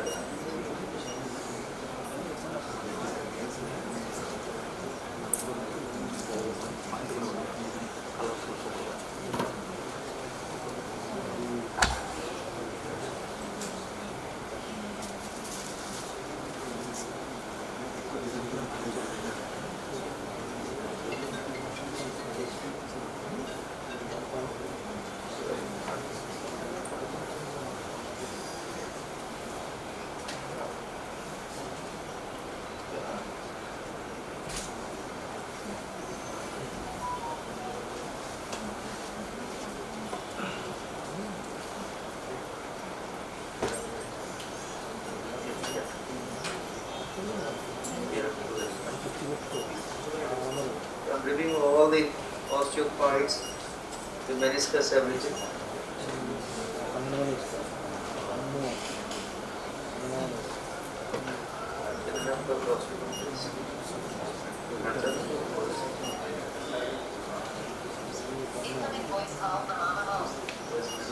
Come back to that.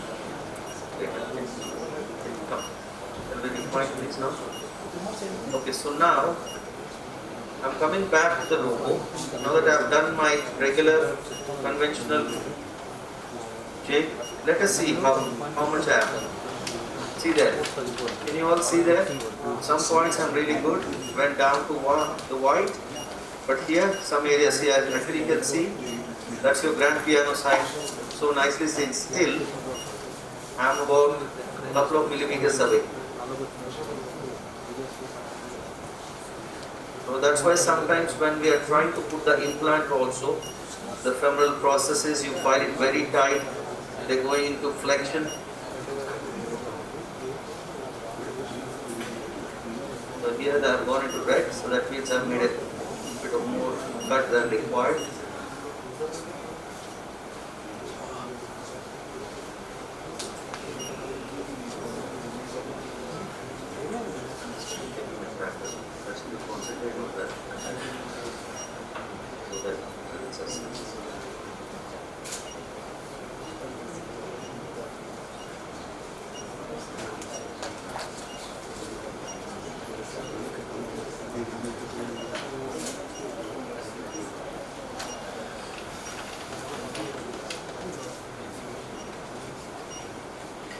Okay, so now I've painted what I can say of my femur. So what I want you to see is, see the cuts. Okay, so if you all agree with me, I've left some areas and some areas there. So in this scenario, your implant might be sitting in tight. If you're lucky, it might go in. So now we are going for just taking off the final bits.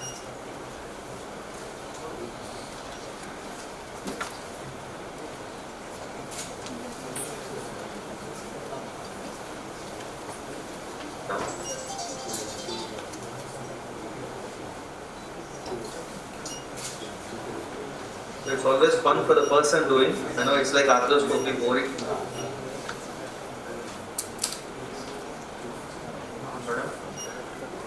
You see, it's complete.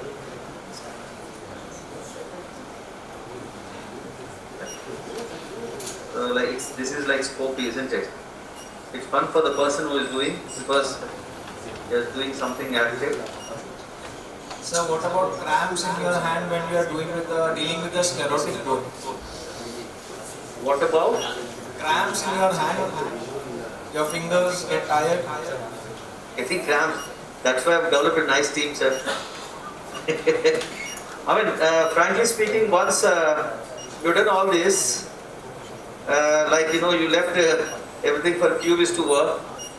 So I trust my team colleagues. So sometimes, yes, if you have cramps, yes, you can. So this is one of the occupational injuries, isn't it? You can get carpal tunnel syndrome as well. No sir, why I am telling this? Because my boss used to give me this handpiece. Now my hands are tired, now you do it. Yeah, exactly. No, I agree. That's the thing with the birth system. But the beauty with this is somehow I feel you are in control. Sometimes, I don't know, it might be just me. I feel scared to leave everything to the robot. Like you have seen Robo 2 movie, isn't it? If you leave everything to the robot, I don't know what's going to happen.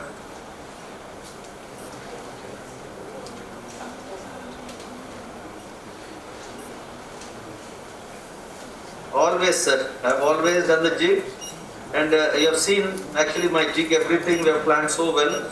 Still, in spite of that, when I check, it always is under. So the purple you see on the posterior aspect, it is just more like the posterior most aspect. We'll come back to that. Yeah, thank you. Come, let's get the TV, please.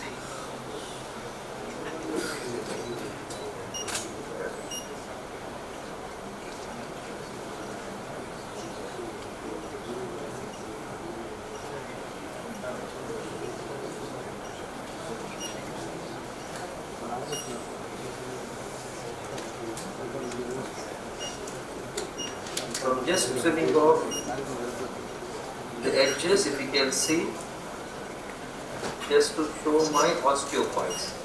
I'm not doing much releases. Getting of the osteophytes for there. Can I have the office?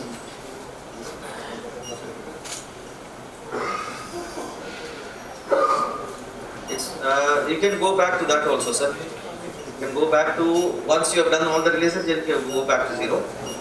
And see, at the end of the day, you want to cut down your theatre time also, isn't it? If you keep on going in and out, you'll be spending more time in the theatre, and then essentially the problem is infection. The more time you spend on the patient, you're worried about the infection. See, now I don't remember how much I wanted to cut on the lateral. So now if you see, we went back to the main screen. So now we know that's about 8 millimeters on the lateral side. Okay. So still I'll go a bit short, keep it 6 please. Because always you can cut more, but you can't build it more. Fix it. So like our experience always, the tibia, it's 6 is it? Always takes us down to its deformity, how much ever you try to conserve. Okay, so that about 6 of the so-called good, it's not that good anyway. Even the lateral side is affected, so I'm using the tibia jig. All these things are just to shorten my steps of using the bar. So, Tibial slope. how? The tibial slope could change. Slope was there. There. You can see 3 degrees. This is different.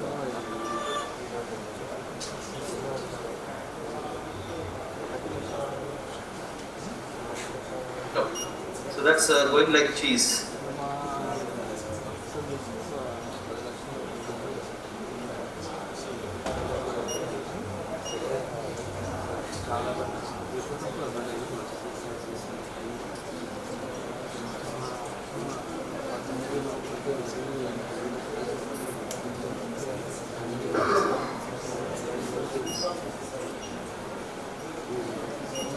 I prefer to use a drill rather than hitting hard, especially if it's a hard bone. As you know, it's going to sky off. So preferably use a drill.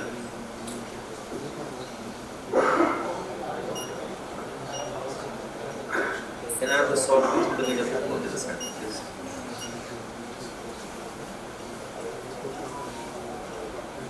Medium grade. So my suggestion is always start off with the soft bone, the lateral,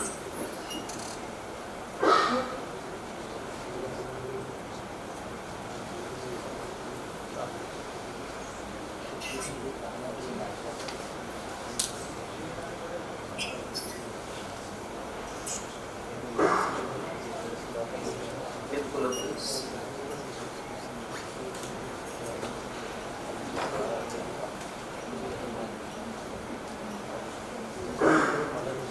That will say you are too high on the medial. Actually, it was showing on this side also.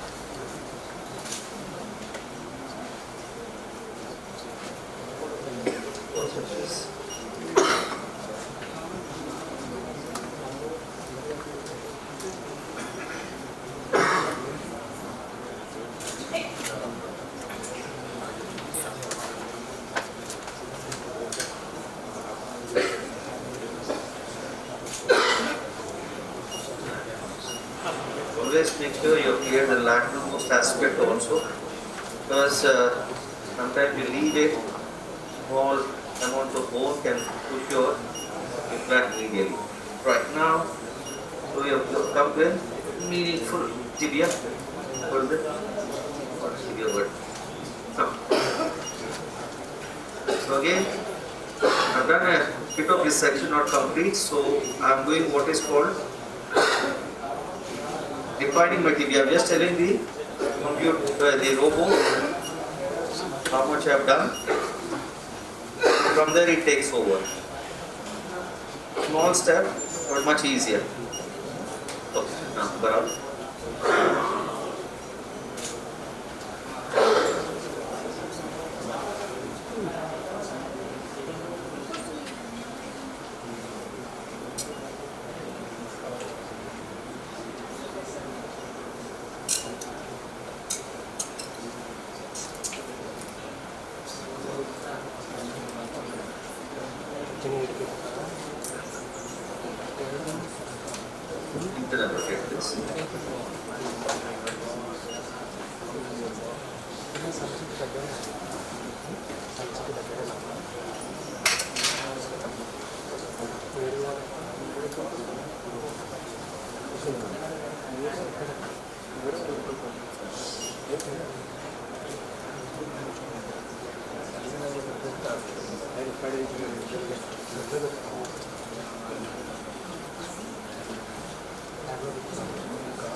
This is a common scenario Dr. Balaraju was now mentioning, the scary area.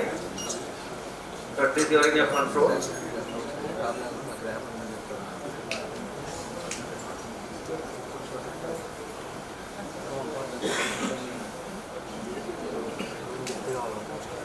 Always try to treat the burn head on, much easier to work with.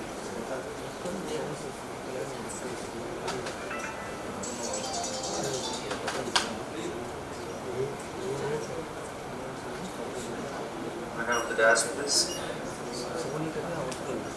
Dash please.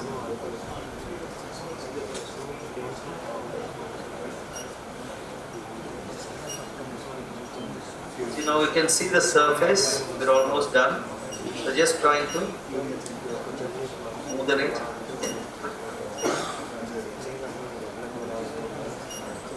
Just further. So just the last bits, the peripheries, better to do on your own. And the last now please.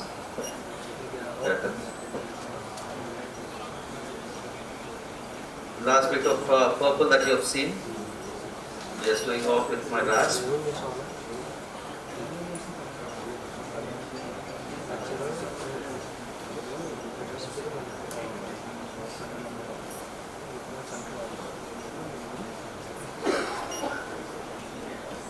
Get the trials ready, guys.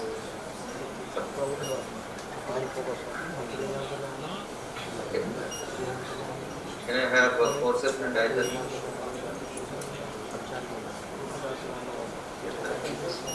Get the leg up. So checking if I have left any small osteophytes at the back. That seems reasonable, but still I'll use my curved osteotomy to release the posterior capsule also.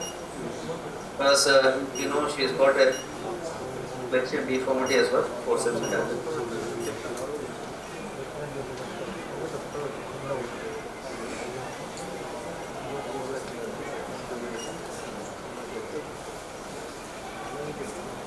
Taking of the remnant of the meniscus.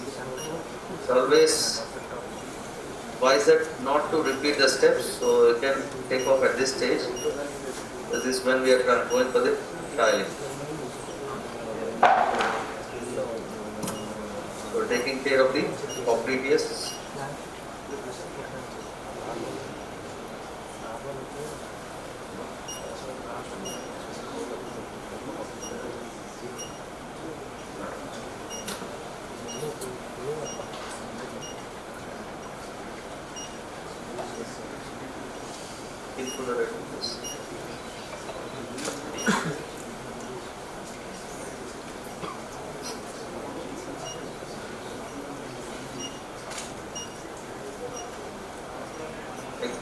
Exactly, sir. So always always safer to have checkpoints, because if your pins move, so you don't, how are you going to again go back to your original? Difficult. So check always your implants, even though the company rep knows everything. Sometimes they will all have their bad days, their bad boss shouting on you. It did happen to me twice. Right, left, sizes, everything. So always believe in yourself, check yourself. Yeah. So that's a perfect fit. I don't know. Where's the camera guy here?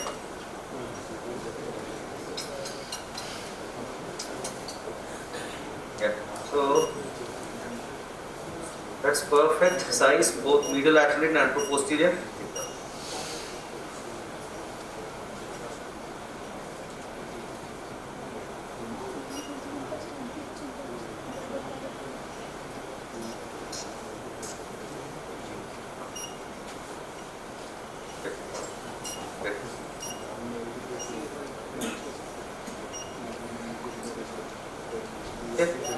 Not much of an effort.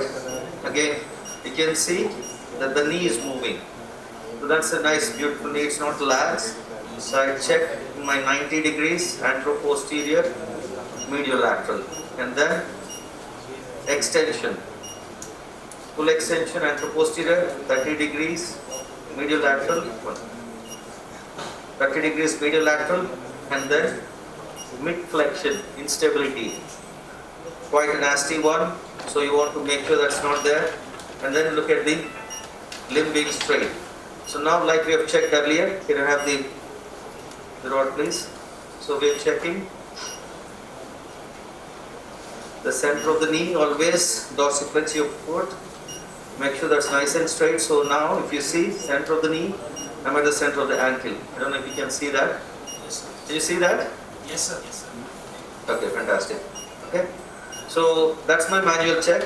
Now we'll check on the computer.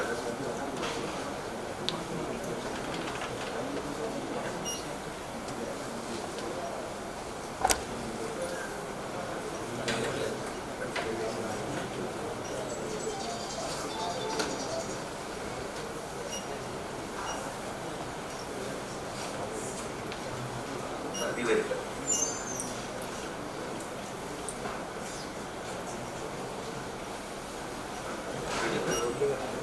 Yes. Okay, give it. Okay, so now that's telling me how I am. Now you can see I'm in flexion of about 5 degrees according to the machine, but if you see manually I feel I have achieved what we require. So this is the acceptable values that you see on this particular robot. The next thing is internal rotation. It's quite interesting. It's not the internal rotation of the component, it's the limb. If you see, if I'm rotating my limb, that keeps changing. Okay, so you can see that I can decrease by rotating my limb. Okay, so that's about 15 degrees acceptable for the body. And now the varus. So we have come to about 4 degrees varus. And now we are checking the range of movement. Okay, so now we'll see the range of movement now.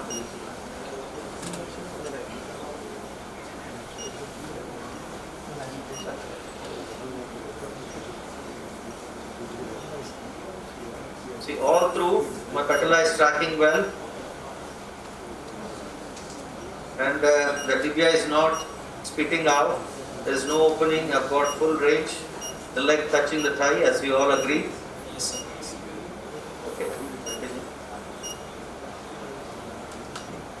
So now this is the one. We have seen the initial graph of the orange and the purple, where we have seen the orange quite tight and the purple quite lax actually. Can you get that initial one? Okay, we'll come back to that. So I am checking now my post-op. So that's a beauty. Yes, sir. I'm about 0.5 millimeters. Sorry. Go back one.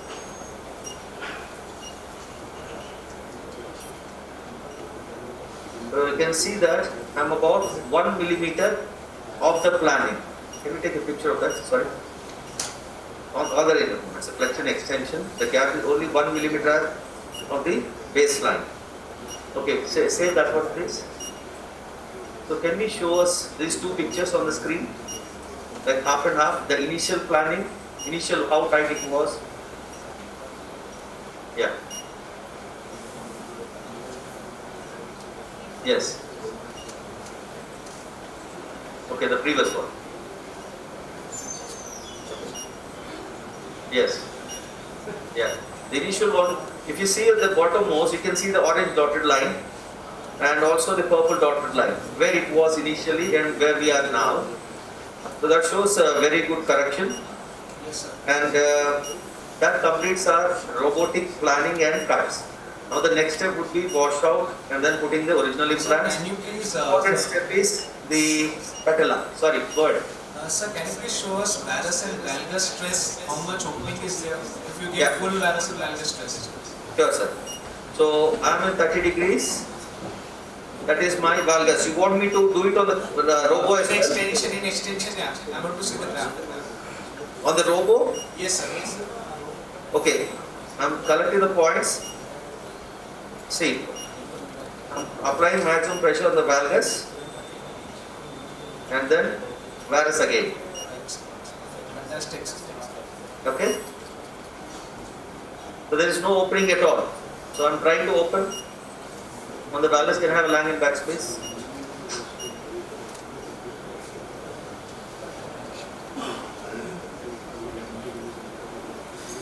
So you can see now, I'm giving maximum valgus. Yes, sir. Yes, You appreciate that it's not opening up. yes, sir. Yes, sir. The varus as well, similarly. So we are just within 1 millimeter, which is a very good achievement. Now the next step, important step is patella. I don't know how many of you want to watch. So if you want, you can continue watching. Otherwise, you can go ahead with your further program. So we'll go ahead with the further program, sir. Okay, sir. Thank you so much, sir. Excellent demonstrations. Thank you.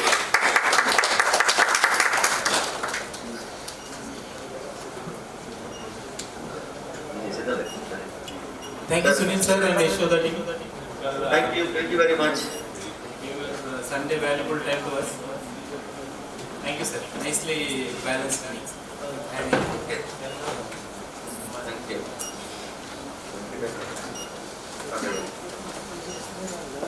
now I request Dr. Walya sir to moderate the session. Dr. So Tiwari sir. actually, Ajay, can you show us the 2 decay time? The common misnomer is if you are using robo, they say, oh, you are using a lot of time. You can see that the 2 decay time is 68 minutes. That is 1 hour, 8 minutes. Yeah? Yes, So sir. it's not bad for the amount of correction you are achieving. So, okay. So here we're doing, we measure the actual cell, 21. Okay, so now you don't want to overstuff. So you want to replicate, and most of these within a view they come with 9 millimeter. So 21 minus 9 is 12. So we want to cut up to 12, okay, and then replace. But in Johnson Johnson it changes. The bigger one is 11. So that's what you have to be careful. So always check your implants. That's the 35 one. I request Tiwari sir to come forward. So just take a moment and Telega, please. Clear of the table. We don't need all that stuff. Guru, come here. Yeah, please. Sir, see now you were asking me, no? So what I do is now onto that the two things, the bars. I bring my thumb down, hold it steady. Why is I'm doing this? See, now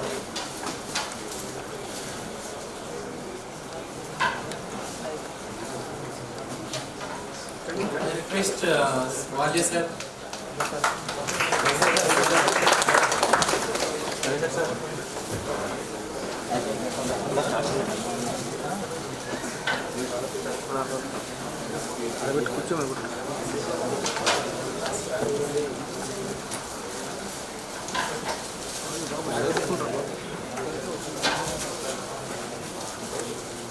First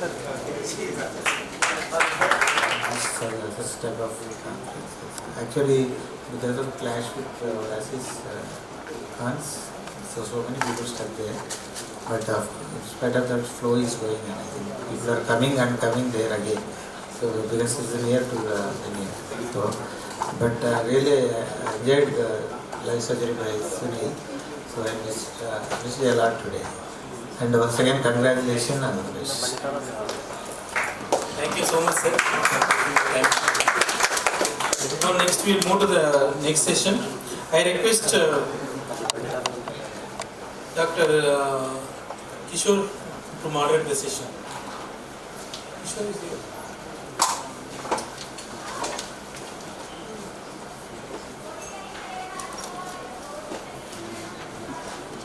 I request Naveen from Bangalore to please moderate the session.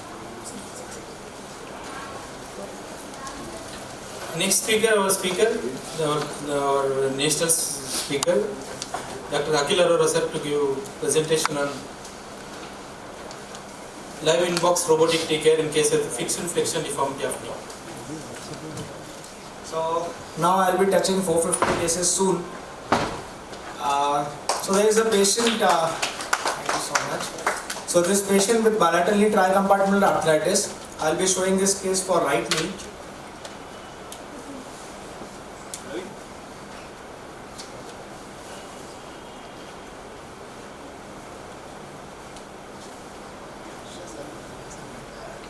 Yeah. So I've already done the preoperative planning. So 75-year-old male patient, I choose for size C femur and tibia 2, which will be I'll be changing intraoperatively. Now my emphasis on the posterior lateral cut of the femur. It's 8.4, which mimics the implant thickness. It's around 8.2, 8.3 millimeters. I have intentionally kept my posterior medial cut to 11.2 millimeters. I have given external rotation preoperatively only, just because I knew my patient has a rigid varus deformity with a fixed flexion deformity.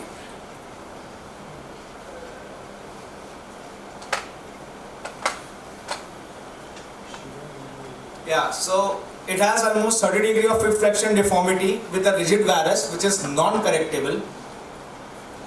And I don't use tunicate, I don't use drain in all my cases. This is the last year's case I used to do with middle parapatellar. Now I have started doing subvastus approach without tunicate. So after the arthrotomy is done, these tracker pins should be around 4 finger press beneath the tibial tuberosity. Again, as we all discussed since morning, that the pin should not pierce the far cortex, just engage it. And in the femur, I will be taking the metaphyseal pins.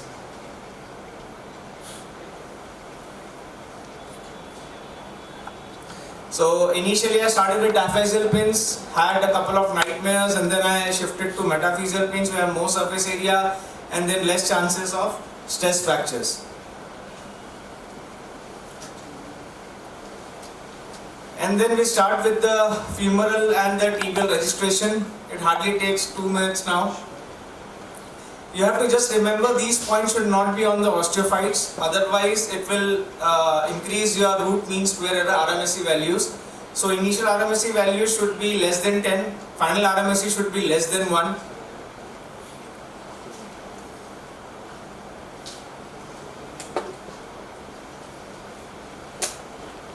I think middle guy should come with the foot pedal also.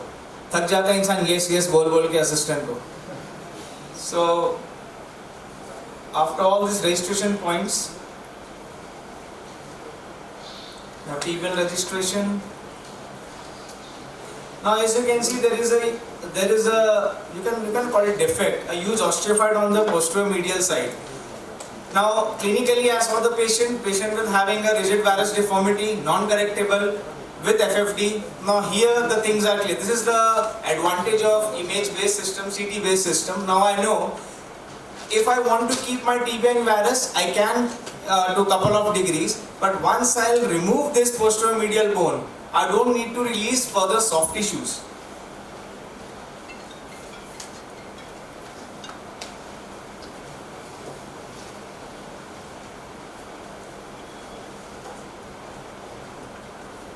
Yeah, final RMSC. Yeah. Now here if you can see, medial there is just 0 opening, lateral there is just 7 opening, and there is a fifth flexion deformity almost 27 degrees, and the varus is almost 12 degrees. Now I have two options. Either to go for a gap balancing technique, do nothing, remove the excess bone on the posterior medial tibia, and then you need to do superficial MCL release and sometimes spike-crusting of the deep MCL. But I am a functional alignment guy, I won't release any soft tissues. Now what I will do is, I will just keep my tibia in 3 degree of varus. So it will take care of my medial gaps, and as I have already rotated my external rotation of the femur, it will take care of my flexion gap. I have already kept my femur in 3.5 degree of flexion, because in this patient AP diameter was more, ML was less, my flexion gap was loose initially, so I had to do this. And we also have a rotating origin with QVIS. Pin the lateral point, the lateral numbers won't change, only the medial side will be taken care of. Now in the morning, some surgeon was asking, in cases where you have medial tightness and excessive lateral opening, so you can keep tibia in varus, but you don't go for this lateral pinning, keep the pin in the center, it will alter your lateral numbers also. So now here in the flexion it will be around 10 millimeters on the lateral side, 6 on the medial side. In extension also it will be same, 10 on the lateral, 6 on the medial. So my lateral numbers are balanced. Now see, in flexion it's already balanced because of my keeping femur component excessive external rotation. I always keep my slope around 7 degrees, because if I reduce it I see reverse slope in my x-rays. So after this planning is done, and yes, I have to increase my distal femoral cut because it was 25 degrees of FFD. So I have increased my distal femoral cut to 10.6 degrees.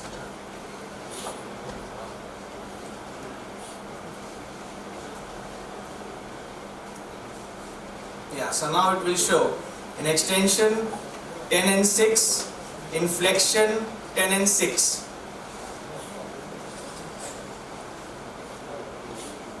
So after all these things are done, robot comes into the picture. Now I have started using clamps instead of these shank spin to fix robot with the bone. And we all know everything should be in colorful, not in red. So now we start with our cuts. I always go for full resection femur. I never check my extension gap in any of my cases. And I balance my flexion first, extension later. If I doing a conventional knee also, I balance my flexion gap first.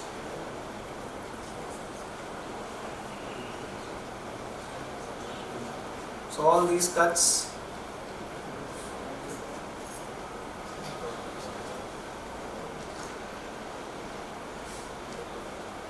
And there's one more point to remember.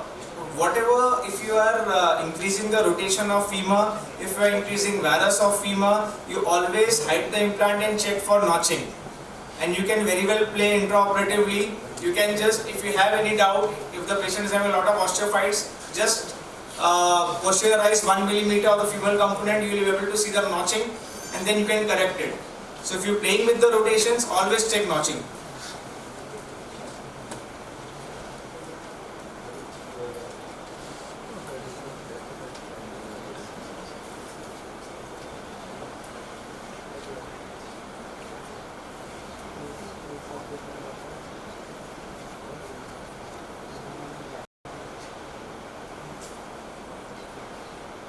Yeah, now final, after the cuts have been done, femur cut has been done, tibial cut, huge osteophyte on the medial side.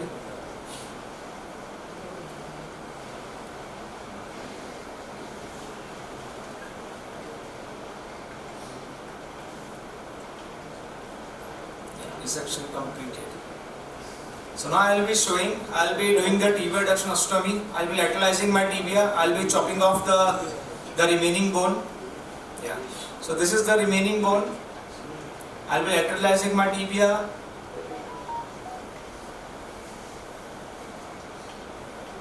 this is the final outcome. 11 mm gaps in extension. FFD reduced to 9 degrees.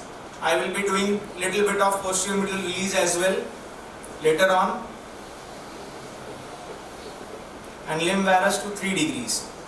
So from 12 degrees to 3 degrees, yeah. And now you will be able to see throughout the full range of motion, the numbers won't change much. It will be between 10 and 12.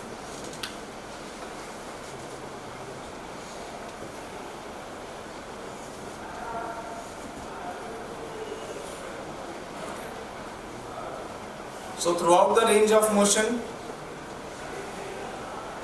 it's quite balanced.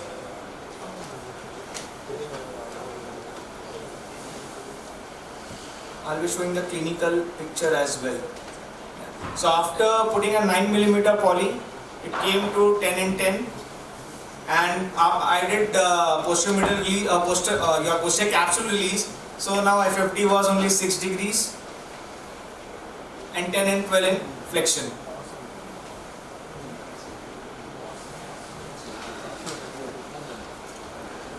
I'll be showing, yeah. So clinically limb is absolutely straight, full range of motion, and flexion is not too tight, not too loose, the way I prefer. Thank you so much. Yeah, so this was I did the left side also this year with Savvasta's approach, and patient was more satisfied with the left knee because it was not so much, there was not so much deformity, and then active SLR, I got active SLR the same day of surgery. Thank you so much.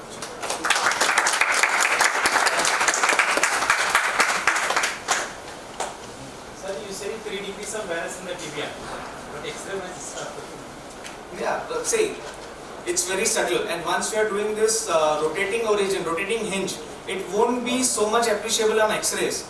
Initially, when this what you can say, this update was not there, naturally the whole pivoting was happening. You were blocking on the lateral side and then giving.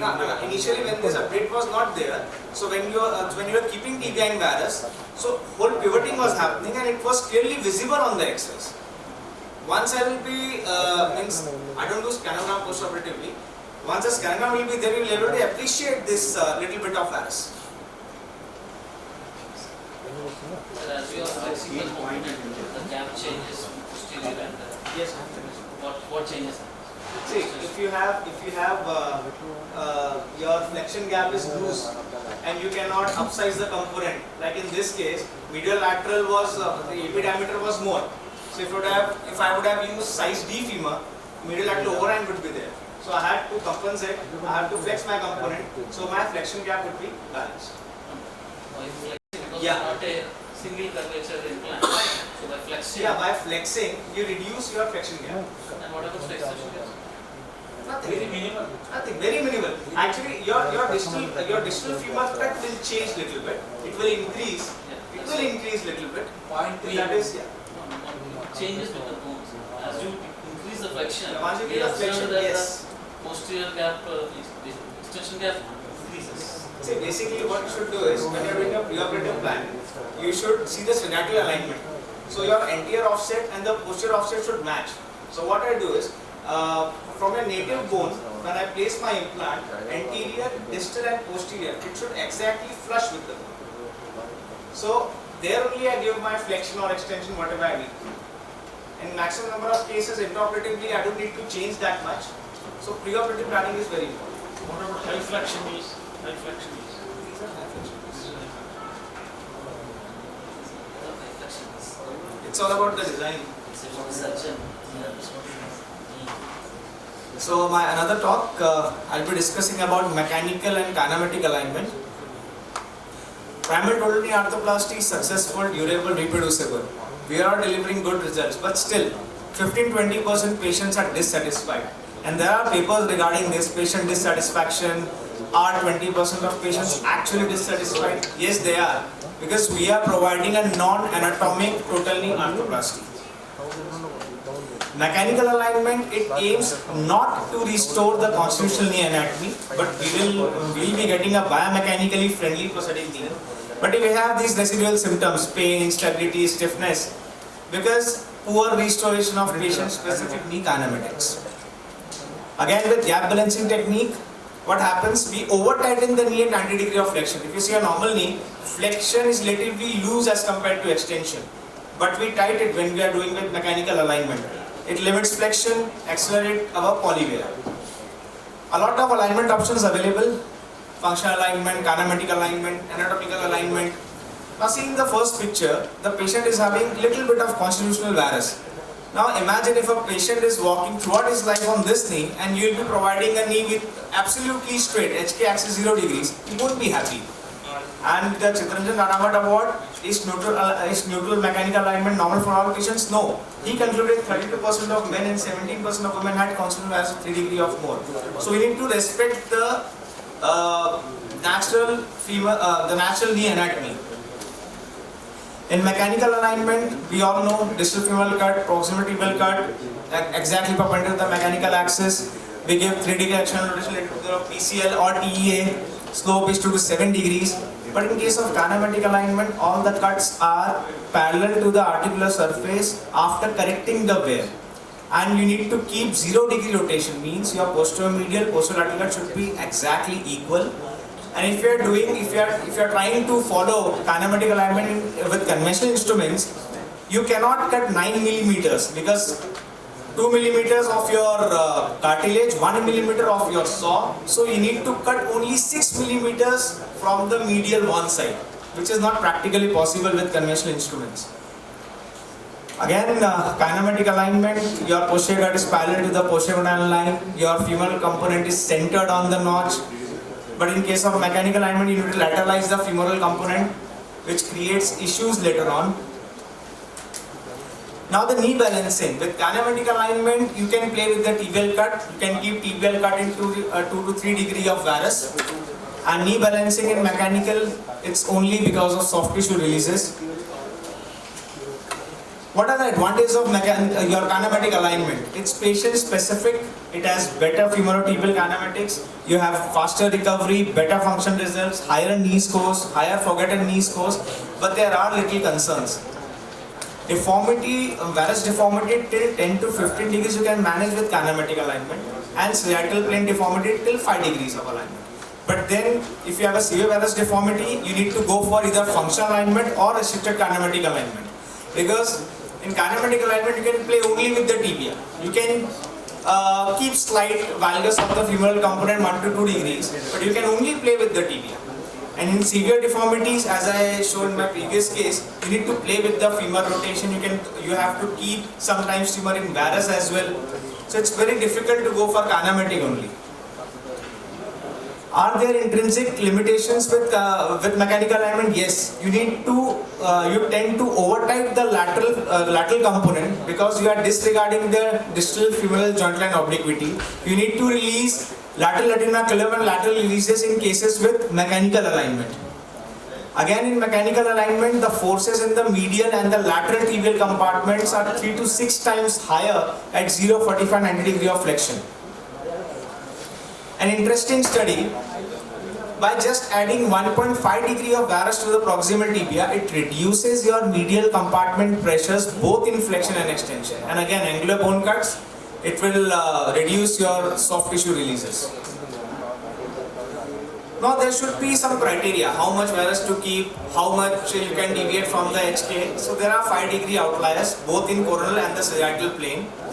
And Stephen Howell, who introduced kinematic alignment in 2006, in his study the implant survivorship was 97.5%. And he concluded varus alignment of the tibial component did not affect implant survival. So you may think of shifting to kinematic alignment. Another comparison head to head, you have better forgotten joint score, you have better coup score with kinematic alignment. Meta-analysis, Katka is better than Matka. If you compare with the Knee Society scores and WOMAC scores, you get higher range of motion and short-term follow-up.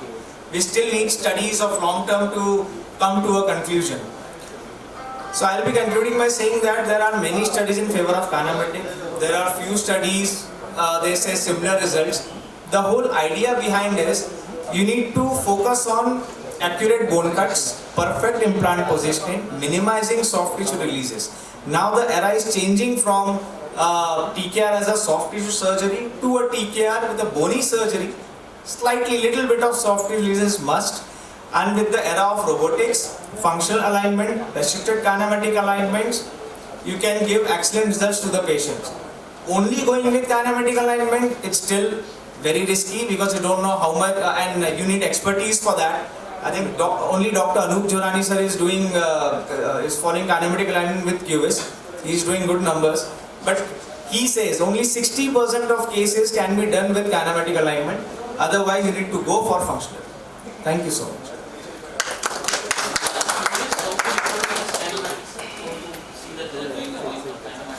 What he does, rotation is 0 degree related to the posterior condylar line. Your posterior medial, posterior lateral cuts has to be equal. Your distal femur, your distal medial, distal lateral cuts has to be equal. And what he does is, he keeps tibia in 3 degree of valgus, and he gives 1 to 2 degree of valgus to the femur. Valgus, he keeps component 1 to 2 degree of valgus. So he brings that alignment. And like CPAC classification, he tries to match with the HK axis around, I think, once in less than 177 degrees or something. So I'm not an expert in that, but he also says this, only 60% of cases you can go for that.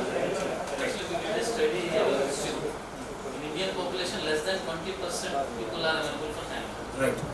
As you said, distal cut, both sides, Yeah. posteromedial and posterolateral side tibia, all have to be equal. Yes. How much virus it takes. So we did the study, only 20% are available. And the balancing from kinematic to functional is easier than It's very easy. mechanical to functional. Actually, functional, you can say, is a combination of mechanical and kinematic.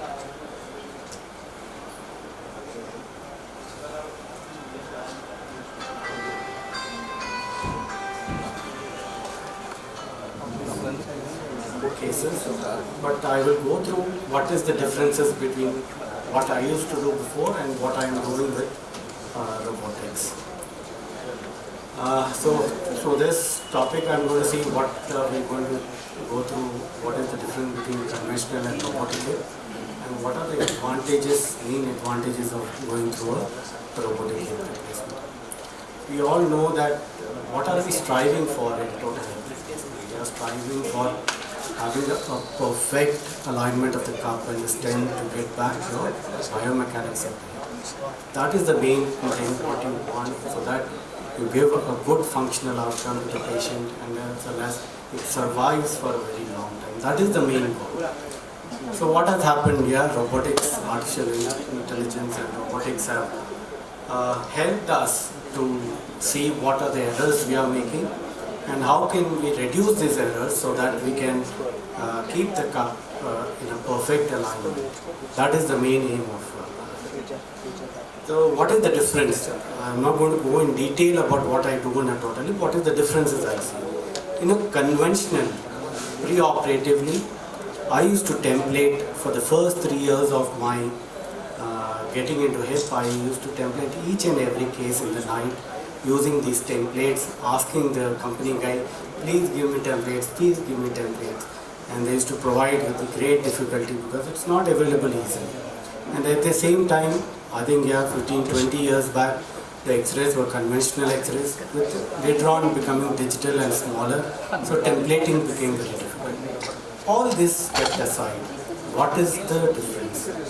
You are putting a template on a two-dimensional figure, that is an X-ray, and you are imagining in a three-dimensional way. I think that is very difficult. It took me 3 years to understand what that is. Okay, I think that is the main thing. This is the X-ray of a patient. Yes, it's a CT scan X-ray, what I got through this thing. But if you look at this, can you template this? It's very difficult. Do you know where this osteophyte is coming from? Superior, anterior, posterior. These are very difficult to understand. What will the robo help you? Yeah, it's a CT based image. You know this whole osteophyte is in the anterior aspect. How do we plan? My understanding becomes extremely easy when I put this in front of me.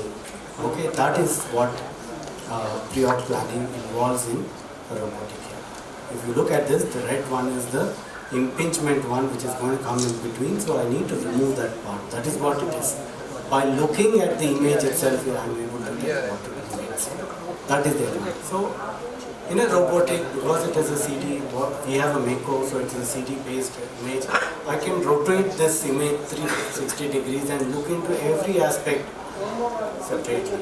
So I can look into the femur, I can know through both coronal, axial sections. Through this I can know where I have to cut the femur, what is the size of the stem, what is the version of the stem. I can judge through this images. Whereas in a conventional, I'm sure anti-version is impossible to understand when you go through a conventional. You cannot judge your anti-version in a conventional, whereas in robotics. In terms of acetabulum, yes, if you look at these images, yeah, when I play, you get you can go through the coronal section, you can go through the sagittal section, and you can place all your cup wherever you want. You can medialize it. You can medialize it, lateralize it, anteriorize it, posteriorize, superiorize, inferiorize. And that gives you a good idea of where you want to keep your cup to get back your center of rotation. That is the major advantage of it. So if you look at this, yes, my center of rotation and the cup are equal at 40 degrees and 20 degrees. And I have not gone medial, nor I have gone superior, nor I have gone inferior. I have kept it in the dead center. That is what I am going to get by planning. Now looking at this X-ray, you know that the acetabulum is wide antero-posterior. It is not wide antero-posterior, but it is superior-inferior. I know that by templating conventionally, most probably it's difficult. I need to keep a high hip, most probably, or put a graft. I know till that. But can I do it on virtually? I just have to imagine that way, but I can't look at it. So if I use a cup which fits antero-posteriorly, if I look at it, yes, I am not reaming the superior part, and my cup is becoming small, it doesn't have the support there. But at the same time, if I have superiorized it and kept it a little high, then my cup coverage is good. I have a good support superiorly, anteriorly and posteriorly, and my center of rotation is coming to the center. That is the advantage of planning in robotic as well when compared to conventional. I go through classical, both my conventional and through robotic, I go through a posterior approach. Coming to femur, when I go to the femur, I dislocate the femur in a conventional way, then mark my points, and then I put this jig what they give to know where I am going to cut the femur. Okay, and then once I cut the femur, this can go, if I don't keep it in a correct place, my cut might go wrong. At the same time, to know the version, I can know only the version of the femur or the neck only after I cut the head. Whereas in a robotic preoperative planning, I know where to cut. I know if I cut upper, what happened, what I cut lower, I know what is going to happen. My femoral version is 8, but my stem version can go up to 21 to fit the best stem so that the center of the hip is good. That is the advantage with robotic. So I got my neck, stem version, stem size and limb length with this. In a conventional, I have to go to the floor of the acetabulum to ream, so I need to do a vertical reaming and one after the other serial reaming to know whether I've got my capture of the cup or not. And then I have to also look into whether I'm reaming correctly in terms of inclination as well as version. This is all by practice that I've become more efficient. I'm sure I've made a lot of mistakes in my initial days about this version and inclination. So these are, whereas when I do once I map my acetabulum, I know this is what I'm going to ream, and with a single ream, I can visualize what is being reamed. You can see that the green part is disappearing, that means that is what is disappearing. And at the same time, I have a feel, I have a tactile feel saying that yes, I cannot go beyond the point. It will stop. So it will prevent me from doing errors. Even if I try to move, it will not cut through that. That is the advantage of the established. Once I've done, yes, if I've in a conventional way, if I've impacted my cup, I have to cross-check if I have bottomed into the establishment. So I need a depth gauge, whether I've done, or an artery to see if it is bottomed in. But in a robotic, it's a real-time imaging. If I impact it, here if you see 3, that means you're 3 short of going inside. So I hit again, it might show 2 short. If I hit again, it might show 1. I might stop at 1 or 0. That is the real-time image what it is giving. I don't have to cross-check. And if I have to really, I want to cross-check my implant, whether what inclination and version it is, I can go back to it if it is required. Limb length, yes, this is a problem in conventional. How many ever times, however experienced you are, there are 20% chance that you can still work on the limb length. Yeah, I used to use a postage and also measure, keep the limbs in the same position and then cross-check it, but still I can go wrong in that. But in a robotic, the chances are very, very less. Yes, you can still go wrong because your size of the implant doesn't allow you sometimes to get the correct length. But the amount of length, what mismatch is less than 5 millimeters most of the time. That is the advantage of Finally, spinal pelvic relation. I think in a conventional, I have never done this spinal pelvic imaging. Yes, I have read through it, I have drawn, but never understood it. Till drawing the lines, yes, understood. Once you keep it in, whether how much, if I have sacral slope or a pelvic incidence of so much, how much I should put on the escarpment, I think it is very easy on a paper or somebody who writes, but not practical enough for that. So this is what you are going to get. I am going to take, in a robotic, we need to take a lateral view in sitting and standing to know your pelvic tilt or sacral slope. Once you incorporate that into your robotic, it will help you what is happening into your cup when you stand and when you sit. Yeah? What is happening to the cup inclination, what is happening to the version, what is happening to the combined version. All these images will come.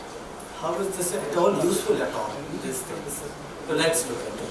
So if I keep my cup at 40 degrees in this patient and 20 degrees version, and I flex to 90 degrees and 40 degrees of internal rotation, that is when it is impinging over there. This is in sitting position. So this gives me a real time or a motion data what is happening to the hip when I move. The same thing in a different, when I increase my version to 25, I also increase the offset of the stem from 130 degrees to 127 degrees. Then I can flex up to 120 degrees and 20 degrees of flexion of the hip. It doesn't impinge. When I stand and I externally rotate the limb, I can do up to 20 degrees of extension and 10 degrees of external rotation. Even then it doesn't dislocate. So the outliers of the dislocations which are happening, even though in spite of you keeping your cup in correct version and inclination, and these outliers get into this and you will be able to see that what is happening to them and you will correct them. So what are the advantages? I think the advantages are, yeah, you're restoring the biomechanics because you're keeping your implants perfectly in accurate position. Your limb length discrepancies are reduced and your spinopelvic parameters help you in reducing your dislocation. So what are the changes I have made from conventional robotic? Before, yes, I used to see the X-ray, then go into the surgery and then decide what to do, what are the changes I have to make. But now I spend more time on the pre-operative planning, and intra-op I don't have to do much because of the visual, tactile and auditory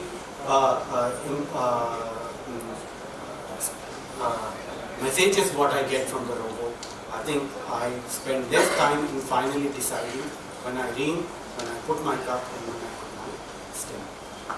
And yes, what I've seen is what I plan is consistent, because in conventional I want to put at 40, it can be at 38, 44, something like that. But if I put it at 40 degrees of inclination in a robotic, it is consistently at 40 degrees when I draw my lines. So that is what I'm saying. Your implant positioning and biomechanics are consistent when you do a robotic. And now I spend even more time to spend with the patient. Before I used to say, okay, this you need a hip replacement and get away. But now I spend time, what is the difference between conventional? So I'm spending more time with the patient explaining about the robot. That is the, thank you.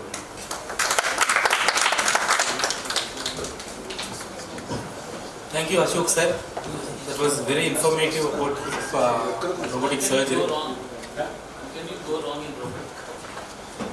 When can you go wrong? If you are not, you cannot rely everything on robot one. Okay? You need, robo is only helping you out. So you should have a thorough knowledge of what you are doing. And there are problems in a robo, like if your discs go wrong, then your robo is like mismatching, and half the time you are in a way, why this is happening? And then that is one thing I realized. And I think personally, because of this robo, my dissection has, in a hip at least, not in knee, but in a hip, my dissection has increased. So that I am not happy with the robo. Yeah, for the pins and for mapping the extra-articular and intra-articular. Intra-articular is fine, but the extra-articular part is not good. When can you go wrong? I think we'll add segmentation part. They include the osteophytes, then we'll show the planning. yeah, I think they should include. Personally, I feel they should include. If they don't include, then you should if it's for a new person, I don't know how it is, but for me they should, because that is the picture I showed you first with the osteophyte. That we have done through robo. There's a different way we have done, but that's fine. Okay. Sir, what about these combined femoral and acetabular deficiencies? Combined femoral and femoral, acetabular and femoral. This robo is only for primary and complex primaries, not for revisions. No. If there are deficiencies, you have to know your basic principles, fix it up, and all. No robo.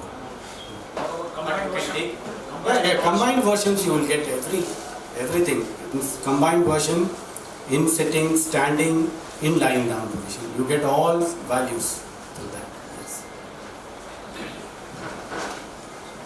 Next, I request next speaker, Dr. Sai sir, to come. He will speak about robotics, an effective tool to manage complex knee deformities.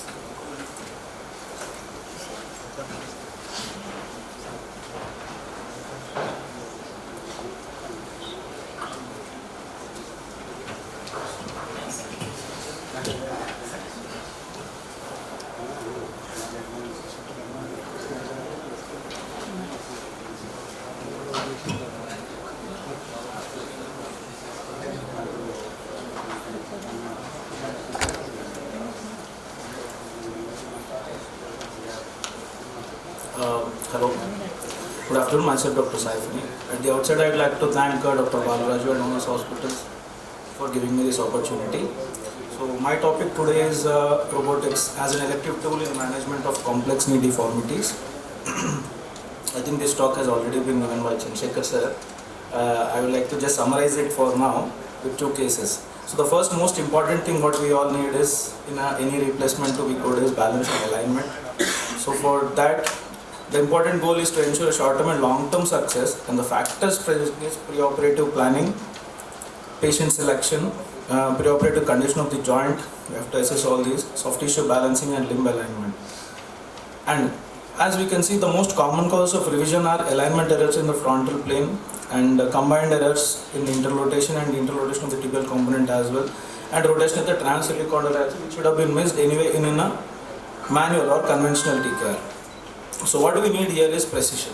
So to eliminate these minute errors which would have been missed by the human eye, robotics are used. So this article, like since morning it has been quoted many times by SBGI team, enhanced matrix-section workflow. This had actually helped a lot in dealing these complex cases. So just going by plan, like in any conventional, like we first plan, then we go to cut and then balance it and then we go for implantation. In robotic, first we plan. Plan is most important, be it CT based or imageless, or there were much discussions there. And then we balance it virtually on the system to get the best fit possible, best implant possible, best alignment possible, and then adjust the plan cuts again if you wish to change any thing according to the pre-op scans or anything.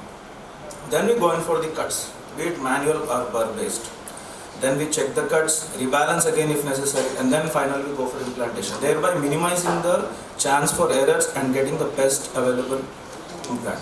So now coming to the topic, that is various complex deformities which we encounter are varus with fixed flexion deformity, varus with hyperextension, though uncommon, but varus with hyperextension. But since we most commonly see, and I have cases what we have done are mostly with varus, so I would like to take two cases of those. So what in a varus knee is what is happening in the joint, the pathology in the knee, and what is happening away from the knee. The ones away from the knee are not significant per se, since they are not close to the joint, but they do have an effect in the planning. That is what I want to impress here. So what is happening in the knee is the tight medial structures, like we all know, lax lateral structures with or without subluxation, eroded medial tibial plateau. And here comes an article by Matsumoto, which I will be quoting next, where the medial tibial plateau angle versus shaft angle is decreased, which makes our planning a little difficult. And the eroded medial femoral condyle as well, giving a decreased condylar distal femoral shaft axis. So these two are the points which have to be considered, may not be affecting much, but which have to be considered, which I will show in a scanogram later on. So what happening away from the knee is at the hip, it's not much. The femur, like I told you, the angulation, the anterolateral bowing happening in the severe varus knees, where there is an angulation between the proximal femoral shaft and distal femoral shaft axis. In the tibial metaphysis, there is a metaphyseal vara. So this is that article where we can clearly see the angles happening at all. It's a much detailed article. But the thing is, I would like to impress upon is the image C, where we can see that there is a decrease in the valgus angle at the hip, whereas both the shaft, the proximal shaft axis and distal shaft axis are also aligned laterally. They are angulated laterally, causing a lateral opening of the joint space and converging of the medial joint space, which again causes a change in the tibial plateau angle versus the tibial plafond angle. So we can see there's something like a C-shaped curve which can see in an image here. So which can come back to this later. So as you can see, the deformity are shown here. There is complete angulation, lateral subluxation, medial tightening, and to convert this, they try to work with externally rotated feet. So once corrected, then everything gets corrected. So in a conventional TCAR, we do extensive soft tissue release to get such knees back to position. So conventionally we do the anteromedial release, go up to posteromedial release, valgus cut, 3 degrees rotation. So lateralize and downsize tibia, like Sir has told, and medial tibial reduction osteotomy at the last pike crusting. So this is how it can go in a conventional way. Now coming to the robotic. Robotic here is more of a measured resection and gap balancing as a fine tuning these two together. So now, what are the tools we need to manage this? So like we in the workflow that we have planned, so first is component size selection. So since we know that we can only downsize by one size, we will have to go with the better one, the bigger size one. Then rotation of the component. Once we do the mapping and we know what is the flexion extension gaps, then we can fine tune and rotate the component to match the gaps. Then flexion of the femoral component to adjust to the bowing and increase the slope on the tibial cut to adjust to the decreased flexion space by flexing the femoral component. And varus cut up to maximum of 3 degrees. And external rotation of femoral component. Sometimes we might have to do anterizing and posterizing the femoral component. So as we can see here in the planning which Dr. Balaraju has shown in the morning, so we can go ahead with so many variables pre-operatively after taking in the mapping and all. So after the segmentation, the axis and all are taken, we can all change everything on table. Only then we can go ahead with the plan cuts. So as we can see, we have planned everything here, and we could get the mechanical axis into the center with the C femur here, and 2 tibia, and the cuts also we can see that distal medially it is 8.5, distal laterally 5.3, posterior medial 9.1 and 8.6. So we are well within that range where we can go ahead. And transepicondylar axis was put at 0 degrees and no flexion. So again, so varus knee problems are more bone loss, bowing of the femur, so which we have already discussed all these things. So this is again a flow chart as to show what all we could do. First is femoral component, then increasing the slope and changing and tweaking everything. So I would like to show a case here. So this is a case of moderate to severe varus. So we have done a scanogram. So we can see some bowing in the femur here, and left one is what I am talking about now. So it was there is some varus in the joint. So we, after taking in patient opening and mapping and everything, what we could get is without anything, just neutrally there was 8 degrees varus, and after in the flexion it was 11 degrees. Then before osteophyte removal, before removing anything, corrected capture was at 5, and exaggerated by deformity, increasing it to varus, we got 17 degrees of varus there. So then we just removed the medial osteophytes and anterior osteophytes, whatever are posterior were not accessible by then. So then we got it to 10 and 11, but in flexion it was still, medial was still tight, but we still went in and did all the cuts. Finally we got this, but the posterior osteophytes were removed while the tibial tray was prepared. Then we got everything correctly, but unfortunately we didn't capture that, or I don't have those images. So finally we could get this, but there is still some medial shift in that axis, but still I would say given the bowing of the femur it is acceptable. That was what I felt. So this is another case, it's not much varus I must say. So it's also planned in the same way. We could get away with C and 2 tibia. So this is how the post-op is. Though in the long axis it is passing dead center. As we can see here, there is no bowing in the femur, so we can align it perfectly. When you see the long axis on the right side, we can see that there is some varus here there. So this is what we were all talking about since morning. So this is the final average, just 4 degrees of valgus, which we can keep it. So the take-home message, what I would like to give is complex deformities, varus and valgus knee. Anatomy has to be understood precisely on a 3D CT or whatever CT planning we do. And that is very important. And doing a virtual surgery on the system in form of balancing cuts on system is vital to achieve whatever you want to get. And tweaking the available options. So whatever we have, we just have to play around on the system there and see what we get. Just we keep going around whatever is there and getting the HK axis as much close to the middle as possible. So, and basis 3 degrees varus and tibial component is accepted when planned by robot. So that's what it is. So thank you.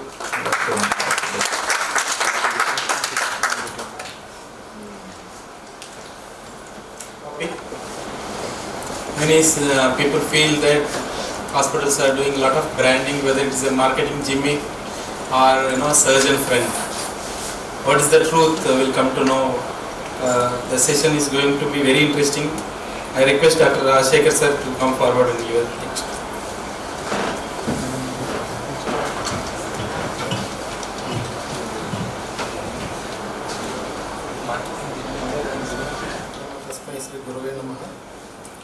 So robots are there before they did first commercial robotic knee replacement. So here we see the history. So now we are doing Makoplasty.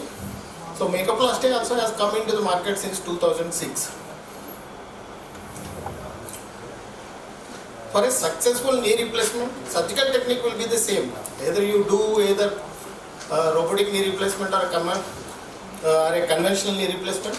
Surgical technique will be the same, either gap balancing or measured resection. For me, these two are different surgical techniques. Most of the people combine both of them, but for me they are different surgical techniques because steps are different in both the surgical techniques. Most of the robotic knee replacements are gap balancing techniques, they are not measured resections. So what changes you see in a robotic knee replacement and a conventional replacement? See, the workflow has changed, intraoperative workflow. First, in robotic knee replacement, we start with implant sizing. But in conventional, you start with bone cuts. Then you start sizing it. In robotic knee replacement, you do implant positioning, next step. So you keep it either in flexion, varus, valgus, whatever you want to do that. and then you select the appropriate size of the implant, whether notching is there or not.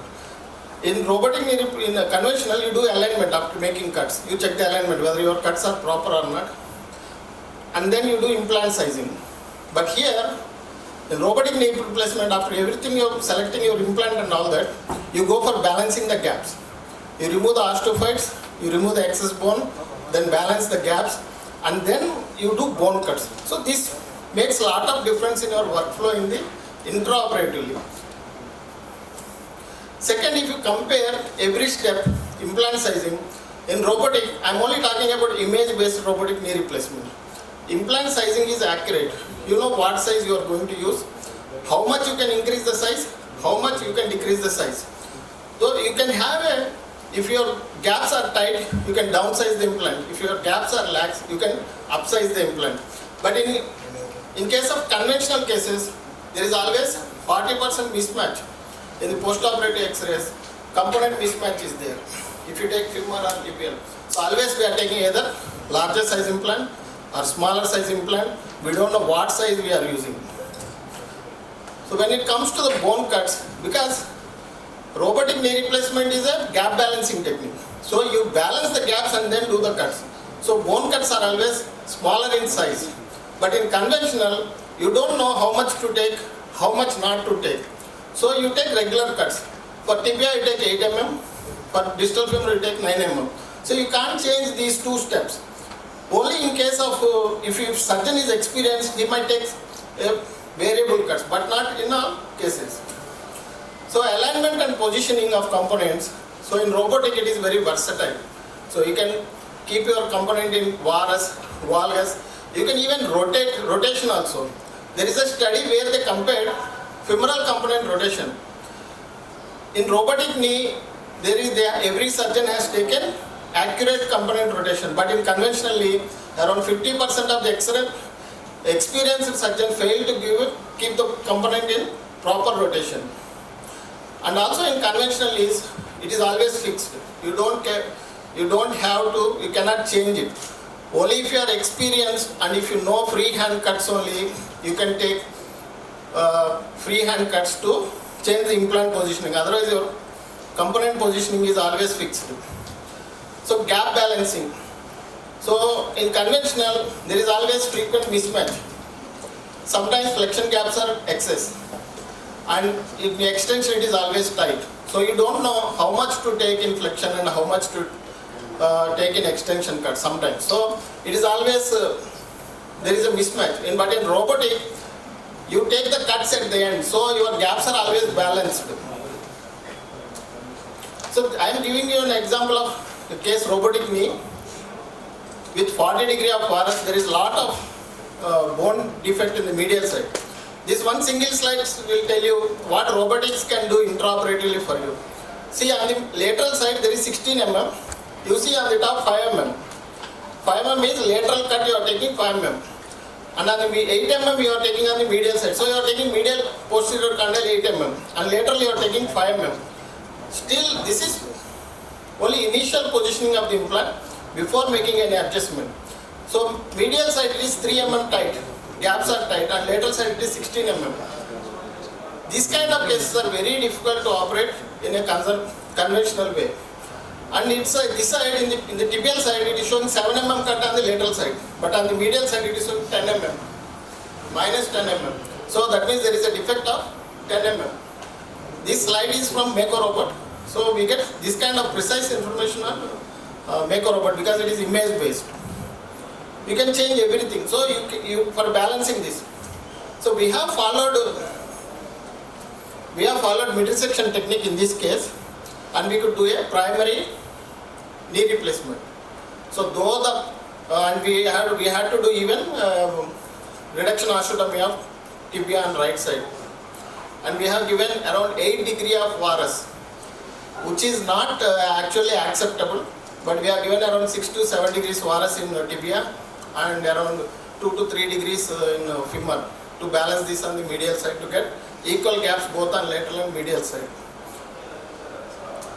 This is another case which I did conventional knee replacement. Same case, same difficulty. Right side It was very tight. Suddenly MCL gave away. So I had to do a hinge knee replacement. Left side, everything was fine until we went for balancing. So assistants start telling you remove this osteophyte, that osteophyte. So this surgery is done with gap balancing technique. So by removing osteophytes, it became so lax that none of the poly is sitting properly. So for this kind of cases, I always go with a backup of hinged knee. So I came out of operation theatre doing both sides hinged knee. So if we had done a robotic knee replacement, then I think we would have done a primary knee replacement instead of doing a primary revision hinged knee. So I'm not talking about mini incision. These are all marketing gimmicks. Small incision, faster recovery, they are all marketing gimmicks. But when it comes to the technical aspects, definitely robot is a friend of a surgeon. It's a friend only because it will help you to decide your surgery, plan your surgery properly, component placement, everything. In conventional it is not possible always unless you are very much experienced. When it comes to the marketing, you have to do marketing to improve your practice. It is important for anybody, for any surgeon, for any hospital. No hospital, no doctor will survive without marketing. If you have money, you invest in the technology, do marketing and improve your practice. There is nothing wrong in it. People who don't have that opportunity will keep crying on you, but you should not care about those who cry. At the end of the day, technology is very important. You have to invest in it and then improve your practice and improve your patient outcomes. Thank you. Costly and expensive. See, that's what I'm telling. See, 5 to 10 years down the line, every one of us will have a robot in your car boot space, like we are carrying scope instruments today. So don't worry, everybody will have the opportunity to use robot 5 to 10 years down the line. Thank you so much, Rajshekhar sir. Enlightening session with lot of examples how robot is a surgeon friend rather than a marketing gimmick. Thank you, sir. We'll move on to the next last three classes, the 3 sessions. I request Hari Prakash, please give a session on KIMS Hospital. First of all, I would like to thank ONUS Hospital and Dr. Balaraju Naidu for giving me this opportunity. So after a detailed and comprehensive session about that totally arthroplasty, now we move on to the UKA. So my topic here is about the indications and contraindications of UKA. So if you go back to the history, the concept of replacing a single compartment started as early as 1950s. Initially it was McIntosh and Hunter who performed the first unicompartmental interpositional arthroplasty in 1954. Then McKeever followed it up with a tibial plateau prosthesis in 1960. And in 1970s, St. George Led was the first one to use a modular UKA. And Goodfellow and Conner has actually developed the Oxford in 1980s, and from then on, a lot of people have been doing the UKAs. So if you see what are the advantages of UKA over TKA, there are a lot of advantages, which is initially a shorter operative time and hospital stay. There will be a lot of bone stock preservation, and there is easier recovery and better functional outcome, and subjective feeling of a more natural. If UK has so many advantages over TKA, then why are the numbers going down? So if you see the American Joint Replacement Registry from the last 2012 to 2017, the numbers have significantly gone down from 6.6% to about 1.81%. So why is this? So because of the inconclusive evidences and also the controversies that are surrounding the UK. So what are those? So should I risk doing a UK in a 50-year-old patient with a medial OA, and MRI, is it necessary before the surgery? Should I overcorrect or undercorrect the deformity, or can I produce a better result than the TKA? So there are a lot of confusions surrounding whether to go for a UK in a primary pain. So if you see this article from Japanese Orthopedic Association, both the UK and TKA are almost showing the similar long-term survivorship. So there are about 11 papers here which shows about 98.3, 98.5%. Almost all the papers have showed similar survivorships between the UK and TKA.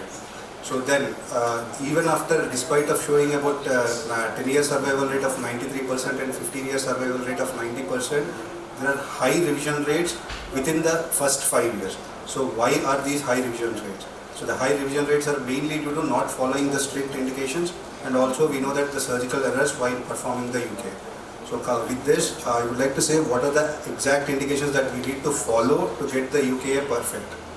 So initially the indications of UKA were given by Cousin and Scott, which was like a painful OA, which is mainly in a single compartment, that too mainly anteromedial OA, and age was about more than 60 years, and they chose less BMI patients or less weight patients, less than 82 or BMI less than 30, and the angular deformity were less than 5 degrees of both varus or valgus, and FFD less than 5 degrees, and we also know we should have an intact cruciates both ACL and PCL, and range of motion should be more than 100 degrees, and no signs of any chondrocalcinosis or inflammatory arthropathy.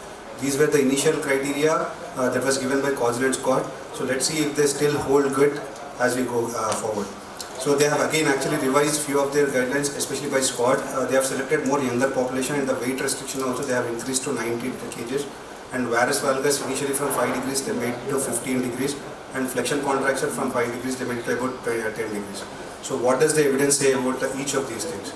A German study where, by examining the return to activity in younger patients following a UKR, they said 93% of the patients returned to regular activity, and the revision rate was nearly 2.5%. That means age really doesn't have any significant contraindication or an indication in terms of doing a UKR. So what does the evidence say about the obese people? So Pandit et al. In their largest prospective study of 1,000 patients with an Oxford knee reported similar outcomes when survivorships in patients weighing less than and more than 82 kg. So obesity is also not a contraindication for UKA. So next comes the frontal plane deformity. What happens in frontal plane deformity? If the varus or valgus is less than 15 degrees, and it should be passively correctable. So the aim of UKA is restoring the knee kinematics by ligament tension and not by the correction of axis that we usually regularly do in a total knee arthroplasty. So if the varus is more than 15 degrees, the final component position will be in around 8 to 10 degrees, which will eventually lead to polywear and implant closure. So if the varus is more than 15 degrees, development of arthritis is seen in other compartments as well. So if the deformity is more than 15 degrees and it is not correctable passively, it indicates a shortened MCL, which also typically accompanies with incompetent ACL. So for all these reasons, we should have a frontal plane deformity, that is a varus or valgus less than 15 degrees. What happens if you have a fixed flexion deformity of more than 15 degrees? Again, it also needs more soft tissue release and ligament balancing, so it is not favorable for UKA. We usually go for a TKA in these cases. So again, the intact cruciates. So ACL and PCL being intact is another important thing to have a good UKA and in terms of functional outcome. So ACL insufficiency has been associated with implant subluxation and polywear, and which leads to early failure. So here we have two groups of ACL insufficiency. One is a primary ACL insufficiency wherein you have a lot of instability, and there is a secondary ACL insufficiency in which pain and swelling, there is pain and swelling but there is not much instability. So what is the role of preoperative MRI? Should we get a preoperative MRI or not? So what does evidence say about the preoperative MRI? Nearly almost 2/3 of all the routine MRIs demonstrate articular cartilage damage of uncertain clinical significance. So abnormal preoperative MRI findings do not have an influence on the outcome of UKA when modern radiographic and clinical criteria are met. So MRI is too sensitive to be of any practical value. And also it is also an expensive thing with already a limited healthcare resources. It can always go expensive. So should we get a MRI or not? So avoid routine preoperative MRI. Instead, we have to do a complete clinical ligamentous examination of ACL, PCL and MCL, and also radiographic assessment and complete intraoperative assessment. However, when the clinical examination is not clear on an MRI would be always helpful to know if there is any vascular necrosis or any neoplasm. So what are the X-rays that we usually get? We get a standard AP and lateral weight bearing views, and also Rosenberg view and a merchant view and a lateral stress view. So what is, we all know the standard AP and lateral views. So what is a Rosenberg view? In Rosenberg view is a one in which a weight bearing PA view is taken with knee is about 45 degrees. Say for example, if you see this X-ray in the first picture, you show a normal AP view, weight bearing. It shows only moderate amount of arthritis. But if you take a Rosenberg view, it shows significant amount of arthritis. So you always have to take, if you are deciding to go for a UKA, you have to always take a Rosenberg view to check whether the arthritis is severe or not. and also a merchant view. This again shows a patient with a knee flexed to 45 degrees and the cassette is placed on the shin, and X-ray beam is directed towards towards the feet about 30 degrees to the horizontal. This also helps to know. And what should be the goal of the UK? There should be only 1 to 2 degrees of overall mechanical alignment, and there should not be any medial overhang of the tibial component with at least 0.5 mm of the medial bone, and tibial component is medialized to mid portion of the slope of the medial tibial spine, and posterior tibial slope should replicate native slope, that to about 4 to 7 degrees, and the central placement of the femoral component to prevent medial and lateral impingement, and also in the sagittal plane, native femoral posterior offset and the femoral flexion should be restored. So these are the goals of the UK. So this is how you have to do.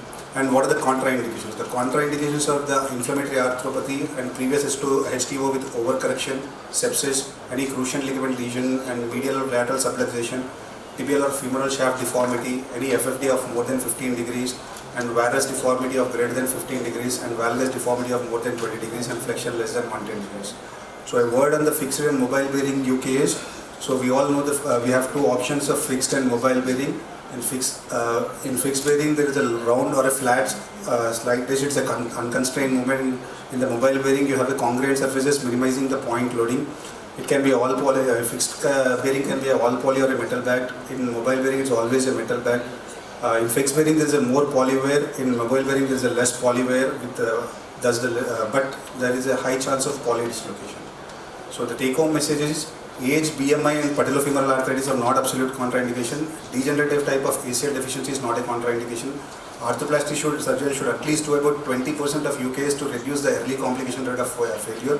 And with the advent of robotic UKA, there will be more precision in the component placement, which will further reduce the failure rates. Thank you.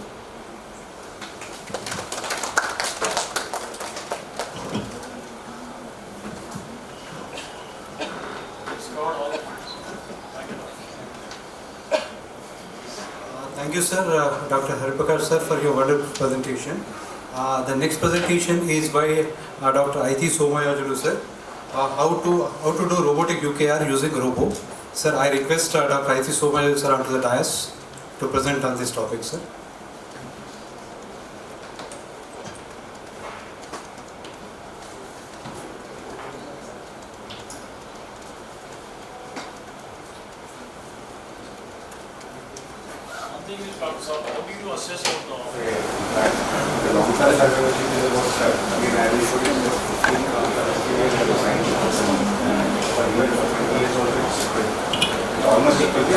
Increases. If the tibial slope increases, the survival decreases. That's what he means. So, UK is mainly aims at restoring the pre-osteoarthritic femorotibial geometry. There are a lot of parameters which influence the outcome of UKR. I personally feel it's not as simple as it looks. So these are the top 10 enigmas for UKR. Most of them are already addressed now, but I will be talking only about the surgical parameters. So before going that, what is the challenges of UK? As I said, it's a demanding procedure in a restricted field of vision. Threshold for revision is less because once a surgeon does UK and the patient is complaining of pain, his threshold for revision is very less. He thinks of changing it to total. Potential for technical errors. The accurate component positioning and soft tissue balancing. These are also important. So this is very important slide for if you have to follow a conventional UKR. The limb alignment. These are the parameters, the limitations you have. The limb alignment has to be 1 to 4 varices. The femoral component, the intraprosthetic divergence has to be less than 6 degrees when compared to the center of the tibial tray. And the femoral set parameters, varus or valgus angulation or flexion extension has to be less than plus or minus 10. And compared to, and when you come to tibial side parameters, it's the same. Coronal varus valgus less than 6 degrees. The slope has to be less than 2 degrees of the original. And the joint line elevation should be less than 2 mm and the overhang is less than 3 mm. If all these are followed, then your chances of longevity and survival and your prompts are good. So because of all these parameters, our literature says up to 30% UKRs result in inaccurate implantation, and more than 2 degree outliers are 40 to 60%. Even most skilled surgeons also may do wrong. But as I said, if a surgeon has to practice UK regularly, he has 20% of his cases in his practice. The most dreaded cuts I feel in UK are these cuts. This is the tibial cut, one is the vertical cut, and this is the horizontal cut. This is an Oxford instrumentation. When you're doing a vertical tibial cut, you should not go beyond the horizontal tibial cut. That will lead to failure and fracture. And the horizontal cut should not go beneath the tibial eminence. So once the cuts are done, everything is done. The implantation is also as good as in a restricted field of vision. It's about feel and touch. So when you are implanting, you should see the posterior border is it there or not. The cement is difficult to take. So it's all about feel rather than what you can see. So these are some poorly performed UKs. The alignment is wrong. The cut goes under the tibial eminence. The flexion of the femoral component is wrong. So this is a little common. So then comes, since morning we are talking about this guy. So when he comes, so this is what MACO helps us with a 3D CT scan. Understanding the pathology first, location of osteophytes, bone defects, any cysts. So all these visible pre-operatively. Unlike other imageless systems, we have everything in our hand. So there's a haptic boundary also which helps us. So the three core features of MACO portion is enhanced planning as discussed, and a dynamic joint balancing.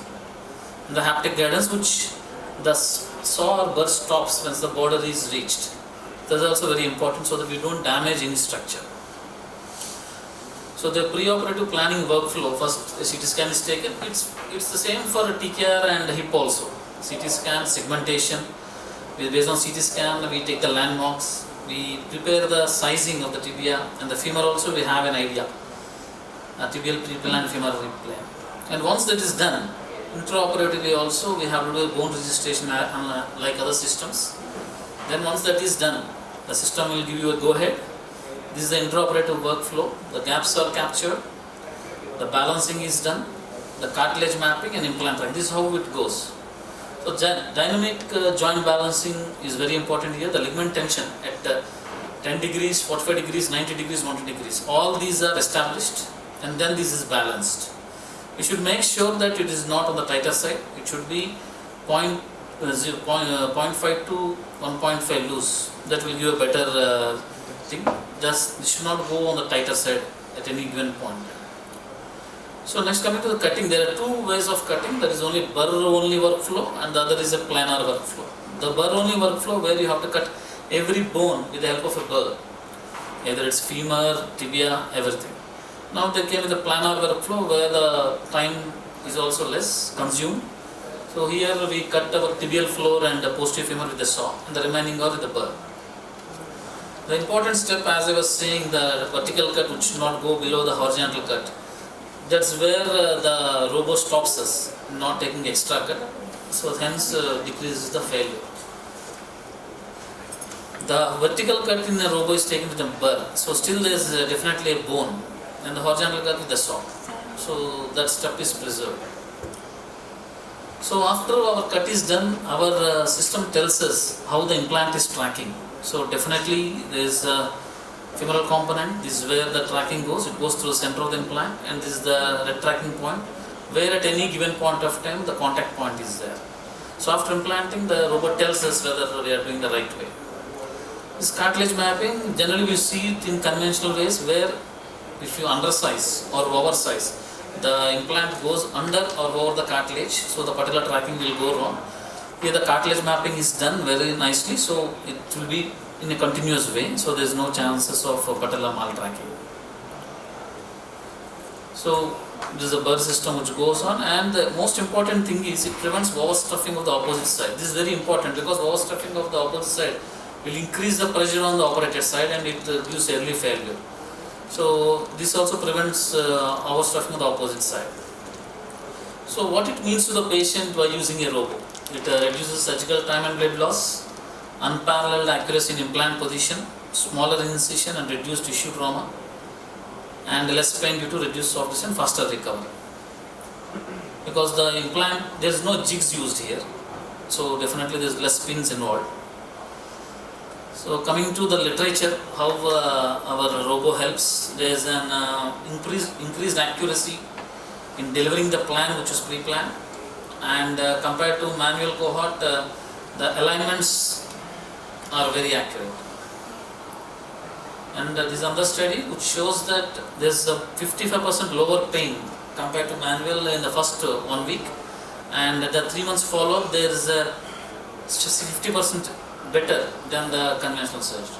And compared to the survivorship at 5 to 7 years, robots definitely are ahead. 97% survivorship and 91% patient satisfaction. We are talking about 85% patient satisfaction in a well-done knee conventionally. So 91% is a good. This other paper which compares partial knee robotic and conventional. This also shows reduced post-op pain and improves max deflection and reduced mean time to discharge. This is also gait comparison comparing robotic versus conventional. The motion analysis showed statistically significant differences in both techniques in foot strike and mid stance. I think Aditya sir understands because he's a foot and ankle surgeon also. So no significant difference between a healthy knee and a rampa, opposite knee. So better kinematic function during gait. So robotic assisted joint line restoration is very good in robot assisted. And the systematic review has showed definitely, they haven't proven yet that it will have an excellent proms, but they showed it's an excellent implant position, which presumably is beneficial in the future. Long-term studies are needed for that. So this is a kinematic analysis at all from 0 to 120 degrees, and it shows all the parameters, planned gap, how much is there, and contact varus, everything can be shown once the implant trial is done. And this is a post-op X-ray.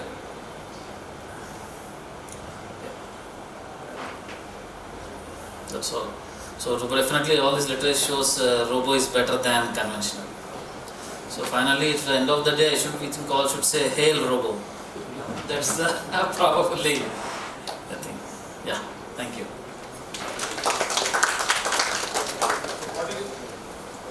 What is the pagoda angle and what is important of pagoda angle? You got any idea? Pagoda angle, yes sir. Yes, sir. The intermodular evidence angle is important. How is that helping sir? Yeah, so you should have maintained a compartment. Ultimately, playmaker should maintain. You were saying the lateral compartment? Yes. Yeah, that's what sir. Actually, That's we don't see the pagoda angle here. We see the opposite femoral component is in continuous with this one or not. Because femoral line is one which changes the joint line. So when we are implanting, we get to know how the joint line is with the opposite femoral component.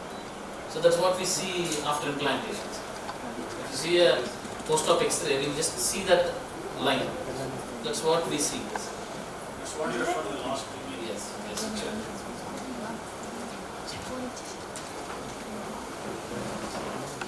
Almost more than 90 delegates came from different parts of the Hyderabad and India.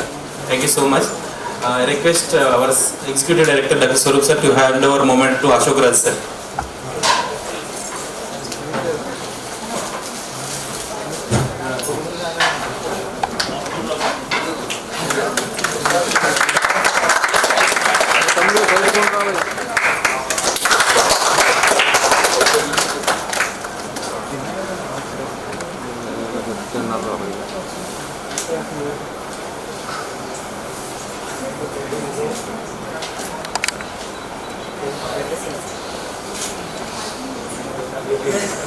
Sir, I request you please come first. Thank you so much, sir.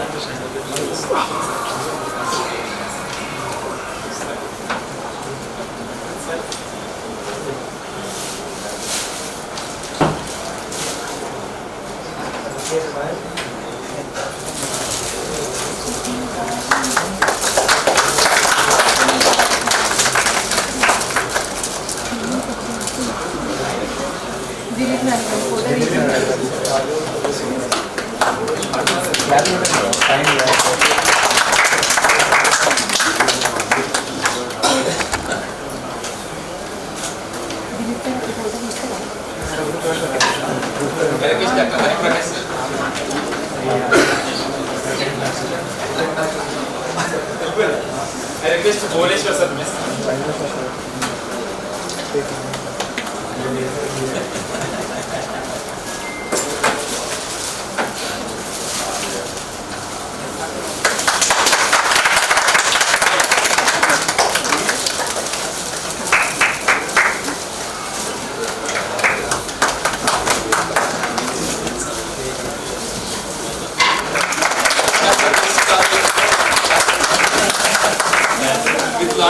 You are the man again. Artificial machine learning, mixed reality.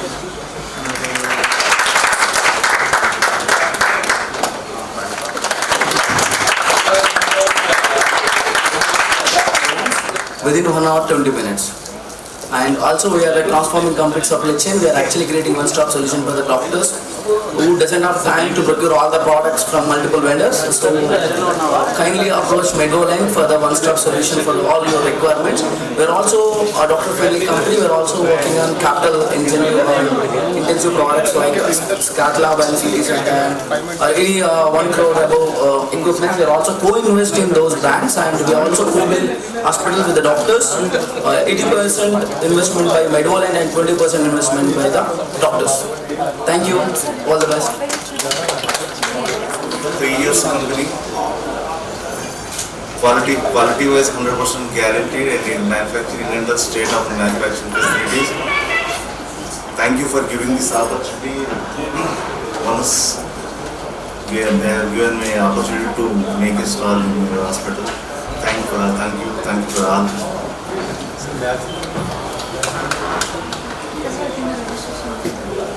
Thank you very much. I would like everybody to give a big round of applause.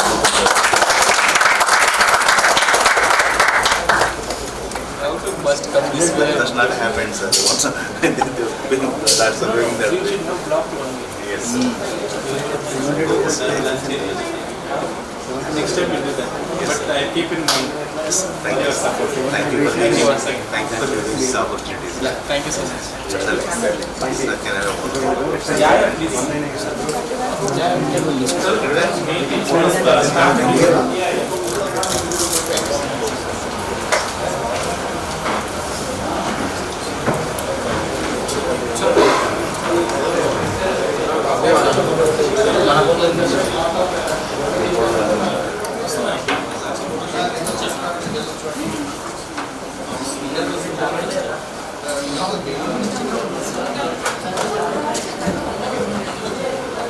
Once again, very big thanks to all the staff who were committed for the last 30 days.